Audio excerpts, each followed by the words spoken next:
ನಮಸ್ಕಾರ, ನನ್ನ ಹೆಸರು ಗೋಪಾಲಕೃಷ್ಣ ಅಂತ. ಇವತ್ತು ಅದೇ ಬೇಸಿಕ್ ಕ್ಲಾಸಿಂದ PSI ಎಕ್ಸಾಮ್ಗೆ ಮತ್ತು ಯಾವುದೇ ಎಕ್ಸಾಮ್ಗೆ ಬೇಕಾದರೆ ಒಟ್ಟಾರೆ ಇಂಗ್ಲೀಷ್ ಕಲೀಲಿಕ್ಕೆ ಬೇಕಾದಂಥ ಬೇಸಿಕ್ಕಾಗಿ ಏನು ಬೇಕು, ಇಂಗ್ಲೀಷಲ್ಲಿ ಬೇಸಿಕ್ಕಾಗಿ ಏನು ಬೇಕೋ ಅದನ್ನು ಕಲಿಸೋಕ್ಕೋಸ್ಕರ ಇವತ್ತು ಬೇಸಿಕ್ ಕ್ಲಾಸ್ ಮಾಡ್ತಾಯಿದ್ದೀವಿ. ಏನಪ್ಪ ಅಂತಂದರೆ, ಈಗ ಭಾಷಾಂತರ, ಈಗ ನಾವು ಬೇರೆ ಕ್ಲಾಸೆಲ್ಲ ಭಾಷಾಂತರ ನೋಡೋಕ್ಕಂತಂದರೆ ಏನಂದರೆ, ಯಾವುದಾರ ಒಂದು ಪ್ಯಾಸೇಜ್ ತಗೊಂಡು ಭಾಷಾಂತರ ಮಾಡೋದು ನೋಡಿರ್ತೀವಿ. ಪ್ಯಾಸೇಜ್ ತಗೊಂಡು ಇದನ್ನು ಭಾಷಾಂತರ ಮಾಡೋದು ನೋಡಿರ್ತೀವಿ.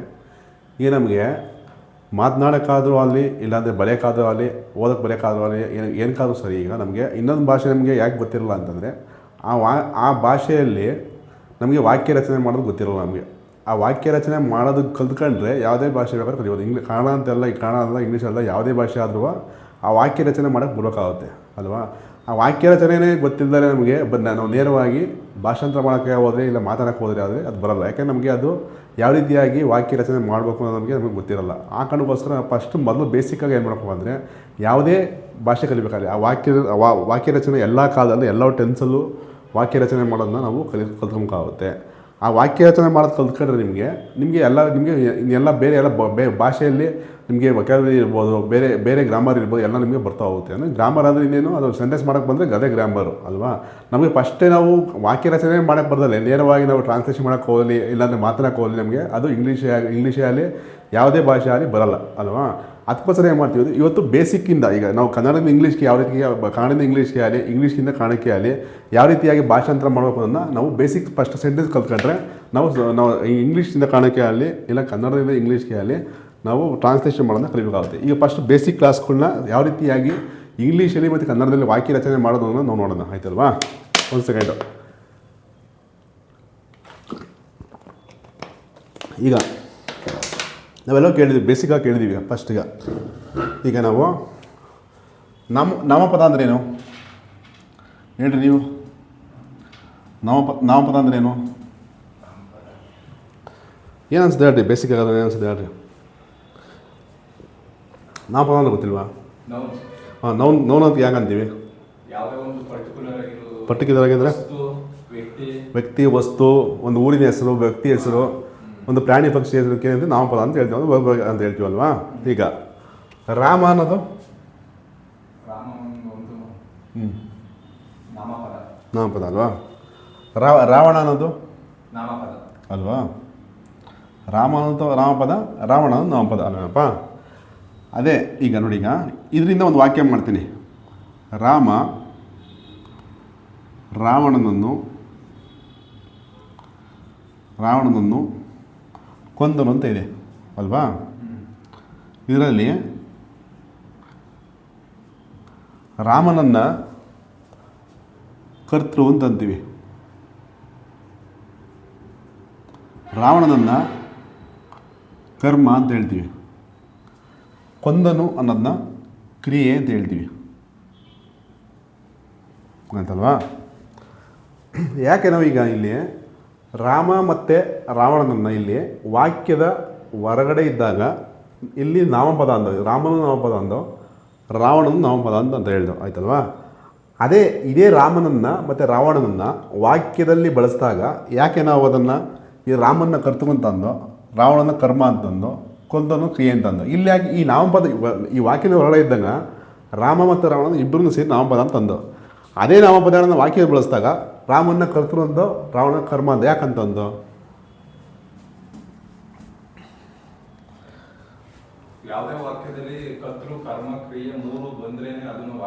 ಅಂತ ಹೇಳ್ತೀವಿ. ಆಯಿತು, ಬಂದರೆ ಮೂರು ಬಂದರೆ ಅದನ್ನು ವಾಕ್ಯ ಅಂತ ಹೇಳಿ, ಕರ್ತೃ ಕರ್ಮ ಕ್ರಿಯೆ ಮೂರು ಬಂದರೂ ವಾಕ್ಯ ಅಂತ ಹೇಳ್ತೀವಿ. ಕರ್ತೃ ಅಂದರೆ ಈಗ ರಾಮನ್ನೇ ಯಾಕೆ ಕರ್ತೃ ಅಂತ ಅಂತೀವಿ? ಈಗ ರಾವಣನೇ ಕರ್ತೃ ಆಯ್ತಲ್ಲ, ಅವನ್ನೇ ಕರ್ತೃ ಆಯ್ತಾ? ಅದು ವಾಕ್ಯದ ಬಂದಿದೆಯಲ್ವಾ. ರಾವಣನ್ನೇ ಕರ್ತೃ ಆಯ್ತಲ್ಲ, ಯಾಕಂತೀವಿ ಅಲ್ವಪ್ಪ. ಈಗ ಇಲ್ಲಿ ಏನು ಕೆಲಸ ಆಗಿದೆ? ಇಲ್ಲಿ ಕೆಲಸ ಏನಾಗಿದೆ? ಕೊಲೆ ಅನ್ನೋ ಕೊಲೆ ಆಗುವಂಥ ಕ್ರಿಯೆ ಆಗಿದೆ ಅಲ್ವಾ. ಕೊಲ್ಲುವಂಥ ಕ್ರಿಯೆ ಆಗಿದೆ ಅಲ್ವಾ. ಈ ಕೊಲ್ಲುವಂಥ ಕ್ರಿಯೆಯನ್ನು ಮಾಡಿರೋರು ಯಾರು? ರಾಮ ಅಲ್ವಾ. ಇಲ್ಲಿ ಅಂದರೆ ಕೊಲ್ಲುವಂಥ ಕ್ರಿಯೆ ಮಾಡೋದು ರಾಮ, ಅದಕ್ಕೆ ನಾವೊಂದು ಕರ್ತೃ ಅಂತ ಅಂತೀವಿ. ಅಂದರೆ ಈಗ ನಮಗೇನು ಅರ್ಥ ಆಯ್ತು? ಈಗ ಕ್ರಿಯೆ ಯಾರು ಮಾಡ್ತಾನೆ ಅವರು ಕರ್ತೃ ಆಯ್ತು. ಅವನ್ನ ಕರ್ತೃ ಅಂತ ಹೇಳಿದ್ವಿ. ಆ ಕ್ರಿಯೆಗೆ ಒಳಗಾದನ್ನ ಕರ್ಮ ಕರ್ಮ ಅಂತ ಹೇಳ್ತೀವಿ. ಕ್ರಿಯೆಗೆ ಒಳಗಾಗತಕ್ಕಂಥ ವ್ಯಕ್ತಿಯನ್ನು ಹೇಳ್ತೀವಿ ಕರ್ಮ ಅಂತ ಹೇಳ್ತೀವಿ. ಅಂದರೆ ಕೆಲಸ ಮಾಡ್ತಕ್ಕಂಥ ವ್ಯಕ್ತಿಯನ್ನು, ಕೆಲಸ ಮಾಡ್ತಕ್ಕಂಥ ವ್ಯಕ್ತಿ ಇರ್ಬೋದು, ವಸ್ತು ಇರ್ಬೋದು, ಪ್ರಾಣಿ ಪಕ್ಷಿ ಏನೇ ಇರ್ಬೋದು, ಅದನ್ನೇ ಹೇಳ್ತೀವಿ ಕರ್ತೃ ಅಂತ ಹೇಳ್ತೀವಿ. ಆ ಏನು ಕೆಲಸ ಮಾಡ್ತಾರೆ ಅದನ್ನು ಕ್ರಿಯೆ ಅಂತ ಅಂತೀವಿ. ಆ ಕ್ರಿಯೆಗೆ ಒಳಗಾಗೋದನ್ನು ಕರ್ಮ ಕರ್ಮ ಅಂತ ಹೇಳ್ತೀವಿ. ಇಲ್ಲಿ ಕ್ರಿಯೆಗೆ ಯಾರು ಒಳಗಾಗಿದ್ದಾರೆ? ಕ್ರಿಯೆಗೆ ಒಳಗಾಗಿರೋ ಯಾರು? ರಾವಣ. ಅದು ಅದರಿಂದ ಕರ್ಮ ಅವನು ಅಲ್ವಾ? ಆ ಕ್ರಿಯೆಗೆ ಒಳಪಟ್ಟಿದ್ದಾನೆ ಅಲ್ವಾ? ನೋಡಿ, ಈಗ ರಾವಣನ್ನೇ ಕರ್ತೃ ಮಾಡೋದು ನೋಡಿ. ಈಗ ರಾವಣನ್ನು ಕೊಂದನು ಅಂತ ಇದೆ. ಇಲ್ಲಿ ಕರ್ತೃ ಯಾರು? ರಾವಣ. ಕರ್ಮ ರಾಮ. ನೋಡಿ, ಕನ್ನಡದಲ್ಲಿ ಅನ್ನು ಅಂತ ಎಲ್ಲಿ ಬಂದಿರುತ್ತೋ ಅದೆಲ್ಲ ಕರ್ಮಗಳೇ. ಅನ್ನು ಅನ್ನೋದು ಎಲ್ಲಿ ಬರುತ್ತೋ ಅದೆಲ್ಲ ಕರ್ಮನೇ ಅಲ್ವಾ? ಇಲ್ಲಿ ಕ್ರಿಯೆ ಬಂದು ಕೊಂದನು ಅಂತಲ್ವಾ? ಅಂದರೆ ಇಲ್ಲಿ ಕೆಲಸ ಮಾಡ್ತಕ್ಕಂಥ ವ್ಯಕ್ತಿ ಯಾರಪ್ಪ? ಇಲ್ಲಿ ರಾವಣ, ಈ ವಾಕ್ಯದಲ್ಲಿ ಅಲ್ವಾ? ಈಗ ಇನ್ನೊಂದು ಉದಾಹರಣೆ ಕೊಡೋಣ. ಪೆನ್ನು ಬರೆಯುತ್ತದೆ.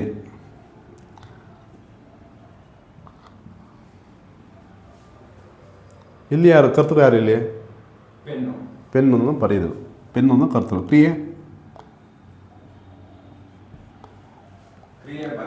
ಬರೆಯುತ್ತದೆ ಕ್ರಿಯೆ. ಅಂದರೆ ಇಲ್ಲಿ ಕರ್ಮ ಇಲ್ಲ. ಇಲ್ಲಿ ಏನು ಬೇಕಾದ್ರೂ ಬರೀಬೋದು, ಏನು ಬೇಕಾದ್ರೂ ಬರಿಬೋದು, ನೋಟ್ಸ್ ಬರಿಬೋದು, ಇಂಗ್ಲೀಷ್ ಬರೆಯೋದು, ಕನ್ನಡ ಬರಿಬೋದು. ಅದು ಕರ್ಮ ಬರ್ದಿಲ್ಲ ನಾವು ಇಲ್ಲಿ. ಪೆನ್ನು ಬಣ್ಣ ಅದು ಏನು ಕೆಲಸ ಮಾಡುತ್ತೆ ಅಂತ ಹೇಳಿದ್ವಿ ಅಷ್ಟೇ. ಇಲ್ಲಿ ಅದು ಏನು ಕೆಲಸ ಮಾಡುತ್ತೆ ಅನ್ನೋದು ಮಾತ್ರ ನಾವು ಇಲ್ಲಿ ಹೇಳಿದ್ದೀವಿ. ಒಂದು ಪೆನ್ ಏನು ಕೆಲಸ ಮಾಡುತ್ತೆ ಅನ್ನೋದು ಮಾತ್ರ ನಾವು ಹೇಳಿದ್ದೀವಿ, ಆಯ್ತಲ್ವಾ?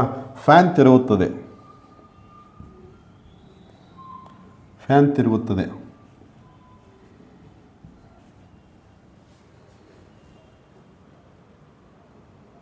ಯಾರು ಕರ್ತೃ? ಯಾರಲ್ಲಿ? ಫ್ಯಾನ್ ಕರ್ತೃ. ತಿರುಗುತ್ತದೆ ಕ್ರಿಯೆ. ಕರ್ಮ ಇಲ್ಲ ಇಲ್ಲಿ, ಆಯ್ತಲ್ವಾ? ಹಂಗೆ ಬೆಕ್ಕು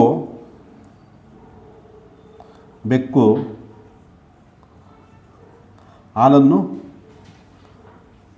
ಕುಡಿಯುತ್ತದೆ.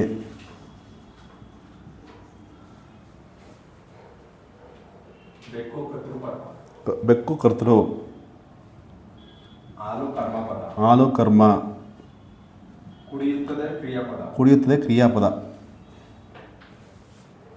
ಆಯ್ತಲ್ವಾ? ಅಂದರೆ ಕರ್ತೃ ಯಾರು ಬೇಕಾದ್ರೂ ಆಗ್ಬೋದು. ಕೆಲಸ ಮಾಡ್ತಕ್ಕಂಥ ಮನುಷ್ಯನೇ ಆಗ್ಬೇಕಂತೇನಿಲ್ಲ. ಇಲ್ಲಿ ಕೆಲಸ ಮಾಡ್ತಕ್ಕಂಥದ್ದು ಮನುಷ್ಯನೇ ಆಗ್ಬೇಕಂತ ಇಲ್ಲ. ಪ್ರಾಣಿ ಆಗ್ಬೋದು, ಪಕ್ಷಿ ಆಗ್ಬೋದು, ಒಂದು ವಸ್ತು ಆಗ್ಬೋದು. ಒಂದು ವಾಕ್ಯದಲ್ಲಿ ಯಾರು ಬೇಕಾದ್ರೂ ಕೆಲಸನ ಮಾಡ್ಬೋದು. ಒಂದು ವಾಕ್ಯದಲ್ಲಿ ಯಾರು ಬೇಕಾದರೂ ಒಂದು ಕ್ರಿಯೆಯನ್ನು ಯಾರು ಬೇಕಾದ್ರೂ ಮಾಡ್ಬೋದು. ಒಟ್ಟಿನಲ್ಲಿ ಪ್ರಾಣಿನ ಬೇಕಾದ್ರೂ, ಪಕ್ಷಿನ ಬೇಕಾದ್ರೂ ಮಾಡ್ಬೋದು, ಒಂದು ನಿರ್ಜೀವ ವಸ್ತು ಬೇಕಾದ್ರೂ ಮಾಡ್ಬೋದು. ಈಗ ಲೈಟ್ ಬೆಳಗುತ್ತದೆ. ಸೂರ್ಯ ಉದಯಿಸುತ್ತಾನೆ. ಉದಯಿಸುವುದು ಕ್ರಿಯೆ ಪದ ಅಲ್ಲಿ ಅಲ್ವಾ? ಅಂದರೆ ಕೆಲಸ ಮಾಡ್ತಕ್ಕಂಥ ವ್ಯಕ್ತಿಯನ್ನು, ಇಲ್ಲ ವಸ್ತುವನ್ನು, ಪ್ರಾಣಿ ಪಕ್ಷಿ ಏನೇ ಇರಲಿ, ಅಂದರೆ ಕೆಲಸ ಮಾಡ್ತಕ್ಕಂಥವ್ರನ್ನ ಕರ್ತೃ ಅಂತ ಹೇಳ್ತೀವಿ. ಏನು ಕೆಲಸ ಮಾಡೋದನ್ನ ಕ್ರಿಯೆ ಅಂತೀವಿ. ಆ ಕ್ರಿಯೆ ಒಳಗಾದನ್ನು ಕರ್ಮ ಅಂತ ಹೇಳ್ತೀವಿ. ಆ ಕ್ರಿಕೆಟ್ ನೋಡಿ, ಈಗ ಕೊಹ್ಲಿ ಕ್ರಿಕೆಟ್ ಆಡುತ್ತಾನೆ. ಕೊಹ್ಲಿ ಕ್ರಿಕೆಟ್ ಆಡುತ್ತಾನೆ.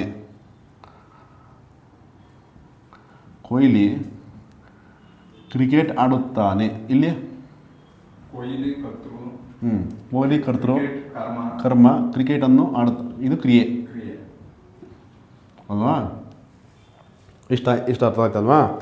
ಈಗ ಯಾರ ಕೆಲಸ ಮಾಡ್ತಕ್ಕಂಥ ವ್ಯಕ್ತಿಯನ್ನು ಕರ್ತೃ ಅಂತಂದೋ, ಏನು ಕೆಲಸ ಮಾಡ್ತಕ್ಕಂಥ ಕ್ರಿಯೆ ಅಂತಂದೋ, ಆ ಕ್ರಿಯೆಯನ್ನು 3 ಕಾಲದಲ್ಲಿ ಮಾಡೋದು ನಾವು. 3 ಕಾಲದಲ್ಲಿ ಯಾವುವು? ಫ್ಯೂಚರ್ ಟೆನ್ಸ್ ಅಲ್ವಾ? ಪ್ರೆಸೆಂಟ್ ಟೆನ್ಸಲ್ಲಿ ಮಾಡೋದು ಒಂದು ಕ್ರಿಯೆ ನೋಡಿ. ಈಗಪ್ಪ ಕನ್ನಡದಲ್ಲಿ ಕ್ರಿಯಾಪದ ಇರ್ತದಲ್ವಾ? ಈಗ ತಿನ್ನು, ಕೊಂದನು, ತಿರುಗು ಎಲ್ಲ ಇದೆ. ಕ್ರಿಯಾಪದದ ಮೂಲ ರೂಪಗಳವು ಅಲ್ವಾ?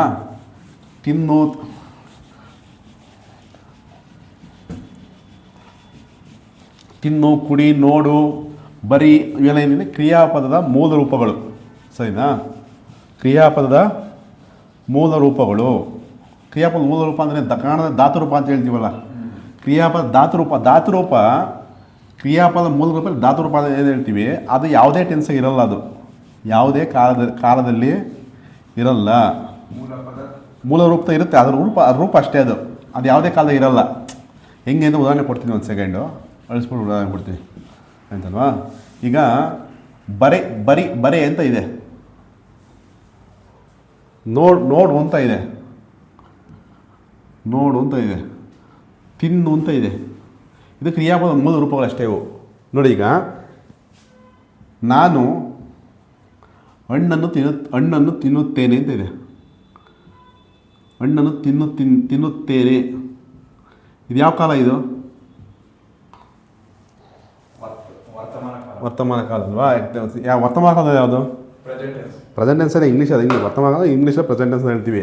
ವರ್ತಮಾನ ಕಾಲ ಟೈಪ್ಸ್ ಬರುತ್ತೆ. ಸಿಂಪಲ್ ಪ್ರೆಸೆಂಟ್ ಟೆನ್ಸಾ, ಕಂಟಿನ್ಯೂಸ್ ಪ್ರೆಸೆಂಟ್ ಟೆನ್ಸಾ, ಪರ್ಫೆಕ್ಟ್ ಪ್ರೆಸೆಂಟ್ ಟೆನ್ಸಾ? ಸಿಂಪಲ್ ಪ್ರೆಸೆಂಟ್ ಟೆನ್ಸ್ ಅಲ್ವಾ? ಈಗ ನೋಡಿ, ತಿನ್ನುವುದಕ್ಕೆ ಧಾತು ರೂಪಕ್ಕೆ ಈ ತೇನೇನ ಕಾಲಸೂಚಕ ಪ್ರತ್ಯಯ ಸೇರ್ಕೊಂಡಿದೆ. ತೇನೆ ಅನ್ನುವ ಕಾಲಸೂಚಕ ಪ್ರತ್ಯಯ ಸೇರ್ಕೊಂಡಿದೆ. ಈ ತೇನೆ ಅನ್ನುವ ಕಾಲಸೂಚಕ ಪ್ರತ್ಯಯ ಸೇರ್ಕೊಂಡಿದೆ. ನೋಡಿ, ಈಗ ನಾನು ಒಂದು ಆಯ್ತಲ್ವಾ? ಇನ್ನು ನೋಡ್ರಿ, ಈಗ ಅವನು ತಗೊಂಡ್ರೆ ಈಗ ಇಲ್ಲಿ ನಾನು ಅನ್ನೋನು ಕೆಲಸ ಮಾಡ್ತಿದ್ದೆ. ನಾನು ಅಂದರೆ ನಾನು ಅಂತೀನಿ, ನೀನು ಹೇಳ್ಕೊಂಡು ನಾನು ಅಂತ ಆಗ್ತಾರೆ. ಈಗ ಅವನು ಬೇರೆ ಕೆಲಸ ಮಾಡ್ತಾನೆ ಅಂತ ಹೇಳ್ಬೇಕು. ಯಾಕೆ ಕೆಲಸ? ಇದೇ ಕೆಲಸನೇ, ಇದೇ ಕರ್ಮನ. ಹಿಂಗೆ ಹೇಳ್ತೀಯಾ? ಹಣ್ಣನ್ನು ತಿನ್ನುತ್ತಾನೆ. ನೋಡಿ, ಇದು ಸಿಂಪಲ್ ಪ್ರೆಸೆಂಟ್ ಟೆನ್ಸಲ್ಲೇ ಇದೆ. ತಿನ್ನುವುದಂಗೆ ಕಾಮನ್ ಐತಿದ್ದು. ಈ ತಿನ್ನು ಅನ್ನೋದು ಕಾಮನ್ ಇದೆ. ತೇನೆ ತಾನೆ ಅಂತ ಇರೋದು. ತೇನೆ ತಾನೆ ಅಂತ ಆಗಿದೆ. ಇದು ಈಗ ಅವನನ್ನು ಬಂದಿದೆ ತಿನ್ನುತ್ತಾನೆ ಅಂತ ಹೇಳುತ್ತೆ. ಅವಳು ಬಂದರೆ ಅವಳು ಹಣ್ಣನ್ನು ತಿನ್ನುತ್ತಾಳೆ.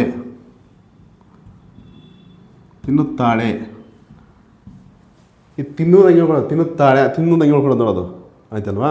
ಈಗೆಲ್ಲ ಸಿಂಪಲ್ ಪ್ರೆಸೆಂಟೆನ್ಸ್ ಆಗಿದೆ ಅಲ್ವಾ? ಬೆಳಿಗ್ಗೆ ಇದನ್ನೇ ಪಾಸ್ಟ್ ಮಾಡೋದು ಹೆಂಗೆ ಮಾಡೋದು?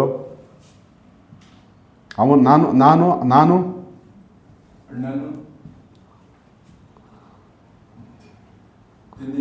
ಹಣ್ಣನ್ನು ತಿಂದೆನು.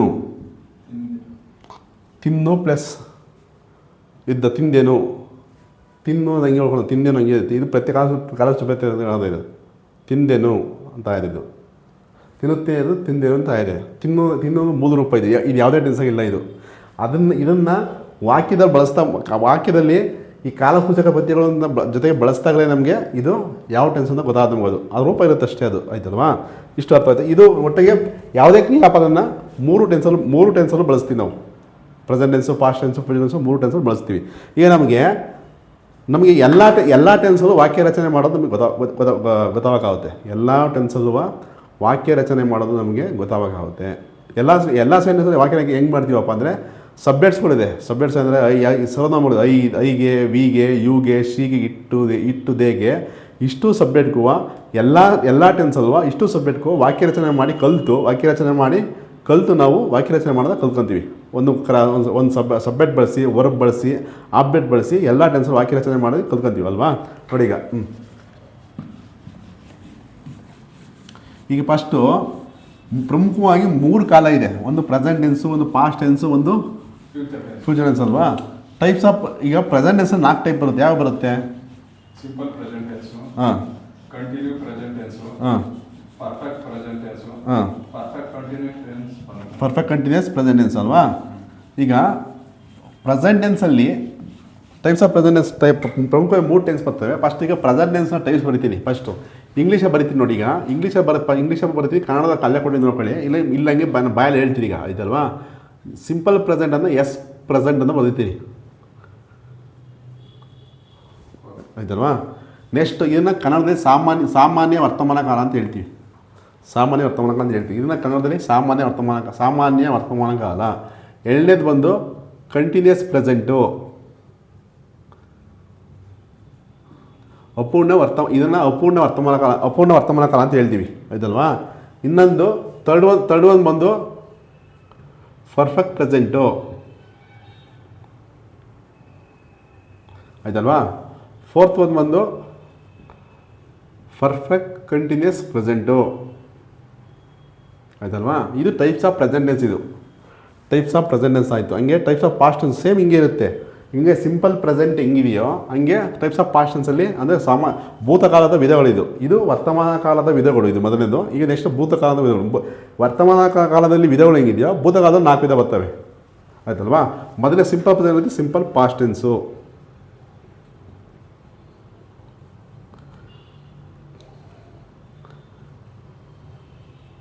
Continuous past tense, perfect past tense, perfect continuous past tense. ಆಯ್ತಲ್ವಾ.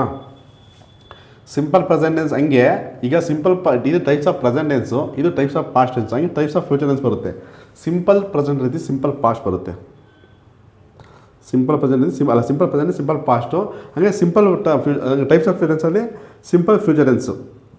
ನೋಡಿ ಎಲ್ಲ ಕಡೆ ಸಿಂಪಲ್ ಪ್ರೆಸೆಂಟು ಇದೆ, ಸಿಂಪಲ್ ಪಾಸ್ಟ್ ಇದೆ, ಸಿಂಪಲ್ ಫ್ಯೂಚರ್ ಟೆನ್ಸ್ ಇದೆ. ಹಂಗೆ ಕಂಟಿನ್ಯೂಸ್ ಪ್ರೆಸೆಂಟ್ ಬಂದಿದೆ, continuous past, next continuous future tense. ಆಯ್ತಲ್ವಾ. ಪರ್ಫೆಕ್ಟ್ ಪ್ರೆಸೆಂಟ್ ಟೆನ್ಸ್ ಇದೆ, ಪರ್ಫೆಕ್ಟ್ ಪಾಸ್ಟ್ ಟೆನ್ಸ್ ಇದೆ, ಪರ್ಫೆಕ್ಟ್ ಫ್ಯೂಚರ್ ಟೆನ್ಸ್ ಬರುತ್ತೆ.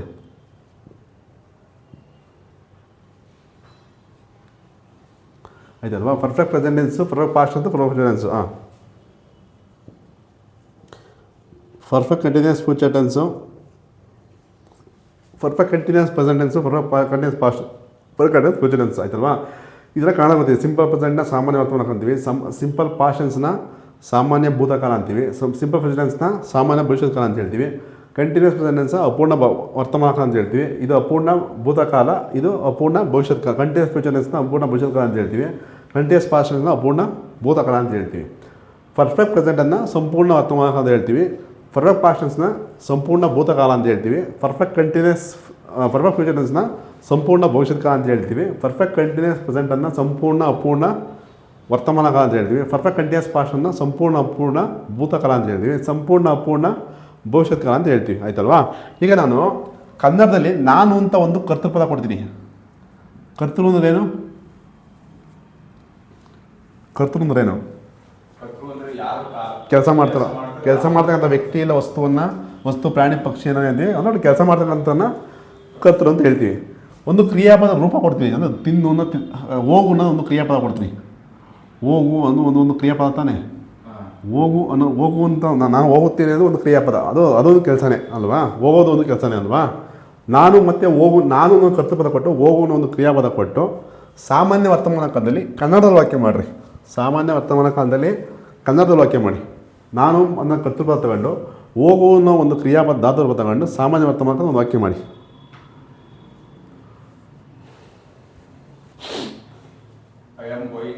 ಫಸ್ಟ್ ಕನ್ನಡ ಹೇಳ್ರಿ, ಇಂಗ್ಲೀಷ್ ಹೆಂಗೆ ಮಾಡಕ್ಕೆ. ಹಾಂ, ಸಿಂಪಲ್ ಸಾಮಾನ್ಯ ವರ್ತಮಾನ ಕಾಲದಲ್ಲಿ ನಾನು ಶಾಲೆಗೆ ಬೇಡ, ನಾನು ಹೋಗುತ್ತೇನೆ ಸಾಕು. ಹೋಗುತ್ತೇನೆ ಎದುಗಾರ ಆಗಲಿ ತೊಂದರೆ ಇಲ್ಲ ಅಲ್ವಾ. ಶಾಲೆಗಾರಾಗಲಿ ಬೆಂಗಳೂರಿಗಾರಾಗಲಿ ನಾನು ಕಾಲೇಜ್ಗಾರಾಗಲಿ ನಾನು ಹೋಗುತ್ತೇನೆ ಅಂತ ಆಯ್ತಲ್ವಾ. ಇದು ಸಾಮಾನ್ಯ ವರ್ತಮಾನ ಕಾಲ. ಯಾಕಂದರೆ ಸಬ್ಜೆಕ್ಟ್ ಇದೆ, ಕ್ರಿಯಾಪದ ತೇನೆಯನ್ನು ಕಾಲಸಿಗೆ ಪ್ರತ್ಯಯ ಇದೆ, ಇದು ನಾನು ಹೋಗುತ್ತೇನೆ ಅಂತ ಆಯಿತು. ಸಾಮಾನ್ಯ ಭೂತಕಾಲ ನಾನು ಓದೇನು.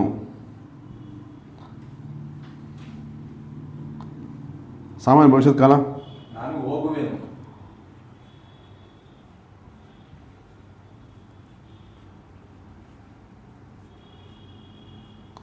ಹಾಂ, ಈಗ ನೋಡೀಗ ನಾನು ಹೋಗುತ್ತೇನೆ ಹೋಗುವೆನು. ನೋಡೀಗ ಹೋಗುತ್ತೇನೆ ತೇನೆ ಇದೆ, ಇಲ್ಲಿ ವೆನು ಅಂತ ಇದೆ, ನೋ ಅಂತ ಇದೆ, ಡಿಫ್ರೆನ್ಸ್ ಮೂರು ಇದೆ. ಇಲ್ಲಿ ನಾವು ಇದ್ರ ಮುಖಾಂತರ ನಮಗೆ ಈ ವಾಕ್ಯ ಯಾವ ಕಾಲ ಇದೆ ಗೊತ್ತಾಗುತ್ತೆ ನಮ್ಗೆ. ಅದು ಈ ಹೋಗೋದು ಹಂಗೆ ಹೇಳ್ಕೊಂಡಿರುತ್ತೆ, ಹೋಗೋದು ಮೂಲ ರೂಪ ಹಂಗೆ ಹೇಳ್ಕೊಂಡಿರುತ್ತೆ ಅಲ್ವಾ. ಕಂಟಿನ್ಯೂಸ್ ಪ್ರೆಸೆಂಟ್ ಟೆನ್ಸು ನೋಡಿ. ಈಗ ಇನ್ನೊಂದ್ಸಲ ಈಗ ಸಿಂಪಲ್ ಪ್ರೆಸೆಂಟ್ ಟೆನ್ಸ್ ಅಂದರೆ ಏನಪ್ಪ ಅಂತಂದರೆ, ಸಿಂಪಲ್ ಪ್ರೆಸೆಂಟ್ ಎಲ್ಲಿ ಬಳಸ್ತೀವಪ್ಪ ಅಂದರೆ ಒಬ್ಬ ವ್ಯಕ್ತಿಯಿಂದ, ವಸ್ತುವಿಂದ, ಪ್ರಾಣಿ ಪಕ್ಷಿಯಿಂದ ಇಂಥ ಕೆಲಸ ಆಗುತ್ತೆ ಅಂತ ಅಷ್ಟೇ. ಹೆಂಗಪ್ಪ ಅಂದರೆ ಉದಾಹರಣೆ, ಈಗ ಸೂರ್ಯ ಏನು ಮಾಡ್ತಾನಪ್ಪ, ಉದಯಿಸ್ತಾನೆ. ಅದು ಇದು ಕೆಲಸ ಅವನು ಏನೋ ಉದಯಿಸೋಂಥ ಕೆಲಸ ಮಾಡ್ತಾನೆ ಅಲ್ವಾ. ಅವನು ಕೆಲಸ ಮಾಡಲಿ ಬಿಡಲಿ, ಅದು ಅವನು ಏನು ಕೆಲಸ ಮಾಡ್ತಾನೆ ಅಂತ ಹೇಳ್ತೀವಿ ಅಷ್ಟೇ. ಈಗ ನೀನೇನು ಮಾಡ್ತೀಯಾ, ನೀನು ಎಕ್ಸಾಮ್ಗೆ ಓದ್ತೀಯಾ, ನೀನೇನು ಮಾಡ್ತೀಯ ಅಂದರೆ ನೀನು ಇಂಥ ಕೆಲಸ ಮಾಡ್ತೀಯ ಅಂತ ಅಷ್ಟೇ. ಅದನ್ನು ಒಬ್ಬ ವ್ಯಕ್ತಿ ಈಗ ಫ್ಯಾನೇ ಮಾಡುತ್ತೆ, ಅದು ಏನು ಬೇಸಿಕ್ಕಾಗಿ ಏನು ಕೆಲಸ ಮಾಡುತ್ತೆ ಅನ್ನೋದು ಹೇಳೋಕ್ಕೋಸ್ಕರ ನಾವು ಏನು ಮಾಡ್ತೀವಿ, ಸಿಂಪಲ್ ಪ್ರೆಸೆಂಟ್ ಟೆನ್ಸ್ನ ಬಳಸ್ತೀವಿ. ನೀನು ಕೆಲಸ ಮಾಡು ಬಿಡು ಆಯ್ತಲ್ವಾ. ನೀನು ಕೆಲಸ ಮಾಡು ಬಿಡು. ಈಗ ಉದಾಹರಣೆ ನಾನೇ ಮಾಡ್ತೀನಪ್ಪ ಅಂದರೆ ನಾನು ಪಾಠ ಮಾಡ್ತೇನೆ ಅಂತ ಹೇಳ್ತೀನಿ. ನಾನು ಇಂಗ್ಲೀಷ್ ಪಾಠ ಮಾಡ್ತೀನಿ ಅಂತ ಹೇಳಿದ್ರೆ ನಾನು ಪಾಠ ಮಾಡಲಿ ಬಿಡಲಿ ಒಟ್ಟು ನನ್ನಿಂದ ಇಂಥ ಕೆಲಸ ಆಗುತ್ತೆ ಅಂತ ಅಷ್ಟೇ. ಆ ಕೆಲಸ ಮುಂದೆ ಮಾಡ್ತೀನೋ ಬಿಡ್ತೀನೋ ಅದು ಗೊತ್ತಿಲ್ಲ. ಅದು ಒಟ್ಟು ಪ್ರೆಸೆಂಟ್ ಏನು ನನ್ನಿಂದ ಇಂಥ ಕೆಲಸ ಆಗುತ್ತೆ ಅಂತ ಹೇಳೋದಕ್ಕೋಸ್ಕರ ಏನು ಮಾಡ್ತೀವಿ, ಸಿಂಪಲ್ ಪ್ರೆಸೆಂಟ್ ಟೆನ್ಸ್ನ ಬಳಸ್ತೀವಿ ಆಯ್ತಲ್ವಾ. ಅದೇ ರೀತಿ ಈಗ ಸಿಂಪಲ್ ಪಾಸ್ಟ್ ಅಂದರೆ ಇಂಥ ಕೆಲಸ ಮಾಡಿದೆ ಅಂತ ಅಷ್ಟೇ ಅಲ್ವಾ. ಇಂಥ ಭವಿಷ್ಯದ ಕಾಲ ಮುಂದೆ ಇಂಥ ಕೆಲಸನ ಮಾಡ್ತೀನಿ ಅನ್ನೋದಕ್ಕೋಸ್ಕರ ಬಳಸ್ತೀವಿ ಆಯ್ತಲ್ವಾ. ಇದು ಕಂಟಿನ್ಯೂಸ್ ಪ್ರೆಸೆಂಟ್ ಕಂಟಿನ್ಯೂಸ್ ಪ್ರೆಸೆಂಟ್ ಏನಪ್ಪ ಅಂದರೆ ಈ ಕೆಲಸ ನಡೀತಾ ಇರೋದ್ರ ಬಗ್ಗೆ ಮಾತಾಡುತ್ತದೆ. ಏನು ಹೇಳ್ತಾನೆ? ನಾನು ಹೋಗುತ್ತಿರುವೇನಲ್ಲ. ಈಗ ಏನು ಮಾಡ್ತಿದ್ದೀವಿ? ಈಗ ಹೋಗ್ತಾ ಇದ್ದೀನಿ, ಇನ್ನೂ ರೀಚ್ ಆಗಿಲ್ಲ. ಅದೇ ನೀನು ಈ ಪ್ರೆಸೆಂಟ್ ಏನು ಮಾಡ್ತಿದ್ದೀಯಾ? ಓದ್ತಾ ಇದ್ದೀನಿ. ಓದ್ತಾ ಈ ಪ್ರೆಸೆಂಟ್ ಕೂತ್ಕೊಂಡು ಏನು ಮಾಡ್ತಿದ್ದೀನಿ? ಇಲ್ಲಿ ಕೂತ್ಕೊಂಡು ಏನು ಮಾಡ್ತಿದ್ದೀಯಾ? ನಾನು ಕಲಿಯುತ್ತಿದ್ದೇನೆ. ಕಲಿಯುತ್ತಿದ್ದೇನೆ. ಹೋಗ್ತಾ ಇರೋದಕ್ಕೆ ಹೋಗುತ್ತಿದ್ದೇನೆ. ಹಾಂ, ಕಲಿಯುತ್ತಿದ್ದೇನೆ, ಹೋಗುತ್ತಿದ್ದೇನೆ ಅಂದರೆ ಕೆಲಸ ನಡೀತಾ ಇದೆ. ನಾನು ಹೋಗುತ್ತಿದ್ದೇನೆ, ನಾನು ಬರೆಯುತ್ತಿದ್ದೇನೆ, ನಾನು ನೋಡುತ್ತಿದ್ದೇನೆ ಅಂದರೆ ಕೆಲಸ ಈಗ ಅಂಡರ್ ಪ್ರೋಸೆಸ್ ಆಗಿದೆ. ಕೆಲಸ ಚಾಲ್ತಿಯಲ್ಲಿದೆ. ಕೆಲಸ ಈಗ ಚಾಲ್ತಿಯಲ್ಲಿ ಇದೆ ಅನ್ನೋದಕ್ಕೋಸ್ಕರ ಏನು ಮಾಡ್ತೀವಿ? ಕಂಟಿನ್ಯೂಸ್ ಪ್ರೆಸೆಂಟೆನ್ಸ್ನ ಬಳಸ್ತೀವಿ. ಕಂಟಿನ್ಯೂಸ್ ಪ್ರೆಸೆಂಟೆನ್ಸು ಅಪೂರ್ಣ ವರ್ತಮಾನ ಕಾಲ ಅಂದರೆ ವರ್ತಮಾನ ಕಾಲದಲ್ಲಿ ಕೆಲಸ ಕಂಪ್ಲೀಟ್ ಆಗಿಲ್ಲ, ಕೆಲಸ ನಡೀತಾ ಇದೆ ಅನ್ನೋದಕ್ಕೋಸ್ಕರ ಏನು ಮಾಡ್ತೀವಿ? ಕಂಟಿನ್ಯೂಸ್ ಪ್ರೆಸೆಂಟೆನ್ಸನ್ನು ಬಳಸ್ತೀವಿ ಆಯ್ತಲ್ವಾ. ಇದು ಕಂಟಿನ್ಯೂಸ್ ಪಾಸ್ಟ್ ಟೆನ್ಸು.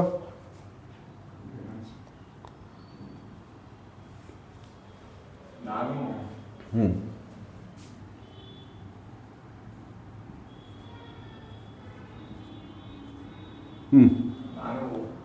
ಏನಾಗುತ್ತೆ? ಕಂಟಿನ್ಯೂಸ್ ಪಾಸ್ಟ್ ಅಂದರೆ ಫಸ್ಟ್ ತಿಳ್ಕೊಳ್ರಿ. ಪಾಸ್ಟ್ ಟೆನ್ಸಲ್ಲಿ ಕೆಲಸ ನಡೀತಾ ಇತ್ತು ಅಂತ. ಉದಾಹರಣೆ ಈಗ ಟೈಮ್ ಎಷ್ಟೀಗ? 8 ಅಲ್ವ? ಈಗ 9 ಗಂಟೆ ಅಲ್ವಾ? ನಿನ್ನೆ 9 ಗಂಟೆ ನೀನು ಏನು ಮಾಡ್ತಾ ಇದ್ದೆ? ಏನು ಮಾಡ್ತಾ ಇದ್ದೆ ಅಂತ? ಹೋಗುತ್ತಿದ್ದೇನೆ ಅಂದರೆ ಭೂತಕಾಲದಲ್ಲಿ ಕೆಲಸ ನಡೀತಾ ಇತ್ತು ಅಂತ ಅರ್ಥ. ಇದು ಹೋಗುತ್ತಿದ್ದೇನು ಅಂತಂದರೆ ಉದಾಹರಣೆ ಈಗ ನೀನು ನಿನ್ನೆ ಸಂಜೆ 7 ಗಂಟೆ ತುಂಬಿಬಿಟ್ಟಿದ್ಯಾ ಅಂತ ಹೇಳಪ್ಪ ಅಲ್ವಾ. ನಿನ್ನೆ ಸಂಜೆ 8:15 ತುಂಬಿಬಿಟ್ಟಿದ್ಯಾ. 9 ಗಂಟೆ ಅರ್ಧ ಗಂಟೆ ಆದಮೇಲೆ ಎಲ್ಲಿರ್ತೀಯಾ?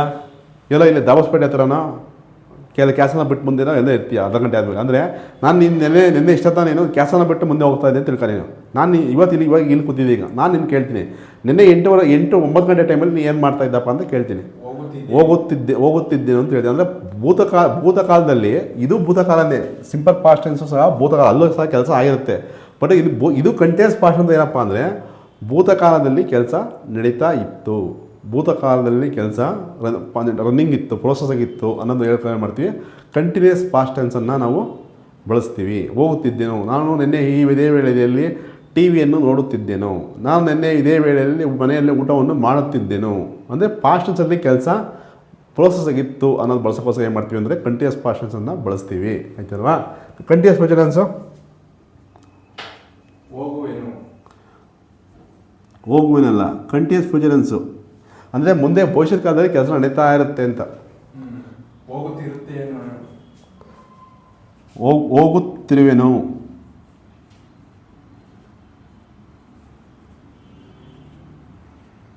ಹೋಗುತ್ತಿರುವೆನು. ರೀಚ್ ಆಗೋದಲ್ಲ, ಮುಂದೆ ರೀಚ್ ಆದ ಕಾನ್ಸೆಪ್ಟ್ ಅರ್ಥ ಮಾಡ್ಕೊಂಡು ಹೇಳ್ತೀನಿ. ಈಗ ನಾಳೆ ನೀನು ಬೆಂಗಳೂರಿಗೆ ಹೋಗೋಕ್ಕೆ ತುಮಕೂರು ಬಸ್ ಸ್ಟ್ಯಾಂಡಲ್ಲಿ 8:15 ಬಸ್ ಹತ್ತೀಯಪ್ಪ. ಟೈಮ್ ಎಷ್ಟೀಗ? 9 ಗಂಟೆ ಅಲ್ವಾ? ನಾಳೆ 8:15 ತುಮಕೂರು ಬಿಟ್ಟರೆ ನಾಳೆಗೆ ಬೆಂಗಳೂರಿಗೆ ಹೋಗೋ ಪ್ಲ್ಯಾನ್ ಐತೆ. ನಾಳೆ ಸಂಜೆ 8:15ಗೆ ನೀನು ಬಸ್ ಹತ್ತೀಯ ಅಲ್ವಾ? ನಾನು ಕೇಳ್ತೀನಿ, ನನಗೆ ಗೊತ್ತಿಲ್ಲ, ನಿನ್ನ ಪ್ಲ್ಯಾನ್ ನನಗೆ ಗೊತ್ತಿಲ್ಲ. ನಾಳೆ 8:15 ಬಸ್ ಹತ್ತೀಯ ಅಂತಂದರೆ ನೀನು 9 ಗಂಟೆ ಏನು ಮಾಡ್ತಿರ್ತೀನಿ? ನೀನು ಬೆಂಗಳೂರು ಹೋಗಿ ಬಸ್ ಹತ್ತೀಯ. ನಾಳೆ 8:15 ನಾಳೆ ಸಂಜೆ 8:15 ಬೆಂಗಳೂರು ಹೋಗಿ ಬಸ್ ಹತ್ತೀಯ. ನಿನ್ನ ಪ್ಲ್ಯಾನ್ ತಲೆಗಿದೆ ನನಗೆ ಗೊತ್ತಿಲ್ಲ. ಅದು ನಾನು ನಿನ್ನ ಕೇಳ್ತೀನಿ, ನಾಳೆ 9 ಗಂಟೆಗೆ, ನಾಳೆ ರಾತ್ರಿ 9 ಗಂಟೆಗೆ ಏನು ಮಾಡ್ತಿದ್ದೀಯಪ್ಪ ಅಂತ ನಿನ್ನ ಕೇಳ್ತೀನಿ. ಉತ್ತರ ಏನು ಹೇಳ್ತೀನಿ? ಇವಾಗ ಇವತ್ತು ಇಲ್ಲಿದ್ದೀಯ. ಈಗ ನಾಳೆ 8:15 ತುಮಕೂರು ಬಸ್ ಸ್ಟ್ಯಾಂಡ್ ಬಿಟ್ಟರೆ 9 ಗಂಟೆಗೆ ಏನು ಮಾಡ್ತಿರ್ತೀನಿ? ನಾಳೆಗೆ ಹಾಂ, ಹೋಗುತ್ತಿರುವೆನು ಅಂದರೆ ನಾಳೆ ಪ್ರೋಸೆಸ್ ಇರುತ್ತೆ ಅದು ಅಂತ. ಭವಿಷ್ಯತ್ ಕಾಲದಲ್ಲಿ ಕೆಲಸ ನಡೀತಾ ಇರ್ತದೆ ಅಂತ ಹೇಳ್ತೀವಿ. ಉದಾಹರಣೆ ಈಗ ಇನ್ನೊಂದು ತಿಂಗಳು ಬಿಟ್ಟು ಇದೇ ಡೇಟ್ಗೆ ನಮ್ಮಲ್ಲಿ ಯಾವ್ದೊಂದು ಮದುವೆ ಇರುತ್ತೆ ಅಂತ ತಿಳ್ಕೊಳ್ರಿ. ಈಗ ನಾಳೆ ಇನ್ನು ಮುಂದಿನ ತಿಂಗಳು ಇದೇ ಡೇಟ್ಗೆ ಇದೇ ದಿನ ಇಷ್ಟೊತ್ತು ಕಾಲೇ ರಿಸೆಪ್ಷನ್ ನಡೀತಾ ಇರ್ತದೆ. ನಾಳೆ ಇಷ್ಟೊತ್ತಿಗೆ ನಾಳೆ ಒಂದು ತಿಂಗಳು ನೆಕ್ಸ್ಟ್ ತಿಂಗಳು ಇದೇ ಡೇಟ್ಗೆ 8 ಗಂಟೆ ರಿಸೆಪ್ಷನ್ ಸ್ಟಾರ್ಟ್ ಆಗುತ್ತೆ. ಈಗ 9 ಗಂಟೆ ಅಂದರೆ ರಿಸೆಪ್ಷನ್ ನಡೀತಾ ಇರ್ತದೆ ಅಂದರೆ ರಿಸೆಪ್ಷನ್ನು ಪ್ರೋಸೆಸ್ ಇರ್ತಾನೆ. ರಿಸೆಪ್ಷನ್ನು ಪ್ರೋಸೆಸ್ ಆಗಿದೆ, ಅದನ್ನು ನಡೀತಿರೋ ಅಂತ ಹೇಳ್ತೀವಿ. ಇಲ್ಲಿ ಹೋಗುತ್ತಿರುವೆನು ಅಂದರೆ ಭವಿಷ್ಯತ್ ಕಾಲದಲ್ಲಿ ಕೆಲಸ ನಡೀತಾ ಇರುತ್ತೆ ಅನ್ನೋದನ್ನ ಹೇಳ್ತೀವಿ ಆಯ್ತಲ್ವಾ. ಬರೋ ಪ್ರೆಸೆಂಟೆನ್ಸು ಪರ್ಫೆಕ್ಟ್ ಪ್ರೆಸೆಂಟ್ ಟೆನ್ಸ್ ಅಂದ್ರೆ ಹೆಂಗಪ್ಪ ಅಂದರೆ ಕೆಲಸ ಈಗ ತಾನೇ ಮುಗಿದಿದೆ ಅಂತ ಜಸ್ಟ್ ಅಂದರೆ ಕೆಲಸ ಕಂಪ್ಲೀಟ್ ಆಯ್ತು. ಸಂಪೂರ್ಣ ವರ್ತಮಾನ ಕಾಲ ಅಂತಂದರೆ ಇದು ಸಂಪೂರ್ಣ ವರ್ತಮಾನ ಕಾಲ ಅಂದರೆ ಕೆಲಸ ಈಗ ತಾನೇ ಮುಗಿದಿದೆ ಜಸ್ಟ್ ಈಗ ತಾನೇ ಮುಗಿದಿದೆ ಅಂತ ಹೇಳ್ಬೇಕದನ್ನ. ಇದು ನೋಡಿ ಇದು ಮುಗಿದಿರುತ್ತೆ ಬಟ್ ಈಗ ತಾನೇ ಮುಗಿದಿದೆ ಅಂತ ಅರ್ಥ ಹೇಳ್ಬೇಕದನ್ನ. ಹೆಂಗೆ ಹೇಳ್ತಾರೆ ಇದನ್ನ? ಇದು ಸಿಂಪಲ್.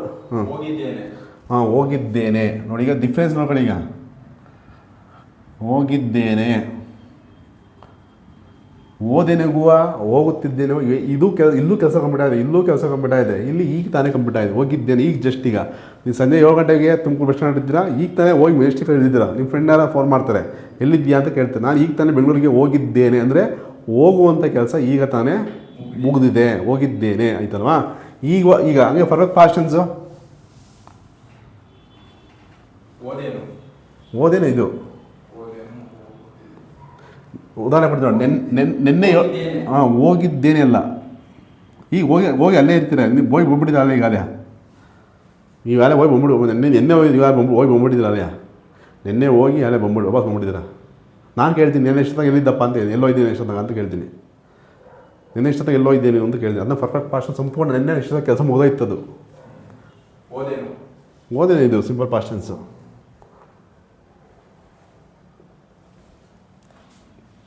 ಈಗ ನೆನ್ನೆ 7 ಗಂಟೆಯಲ್ಲಿ ತುಮಕೂರು ಬಸ್ ಸ್ಟ್ಯಾಂಡ್ ಬಿಟ್ಟಿದ್ದೆ. ಈ ಟೈಮ್ ಎಷ್ಟೀಗ?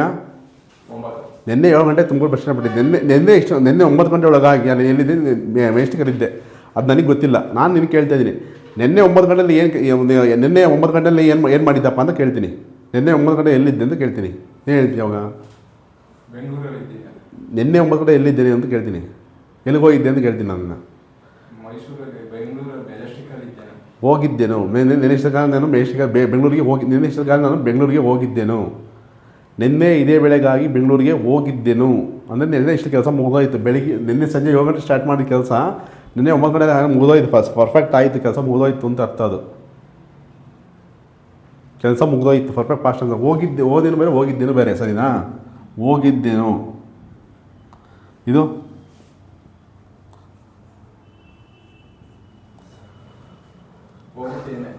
ಹೋಗುತ್ತೇನೆ. ಇದು ಪರ್ಫೆಕ್ಟ್ ಫ್ಯೂಚರ್ ಅಂದರೆ ಅರ್ಥ ಮಾಡ್ಕೊಳ್ರಿ.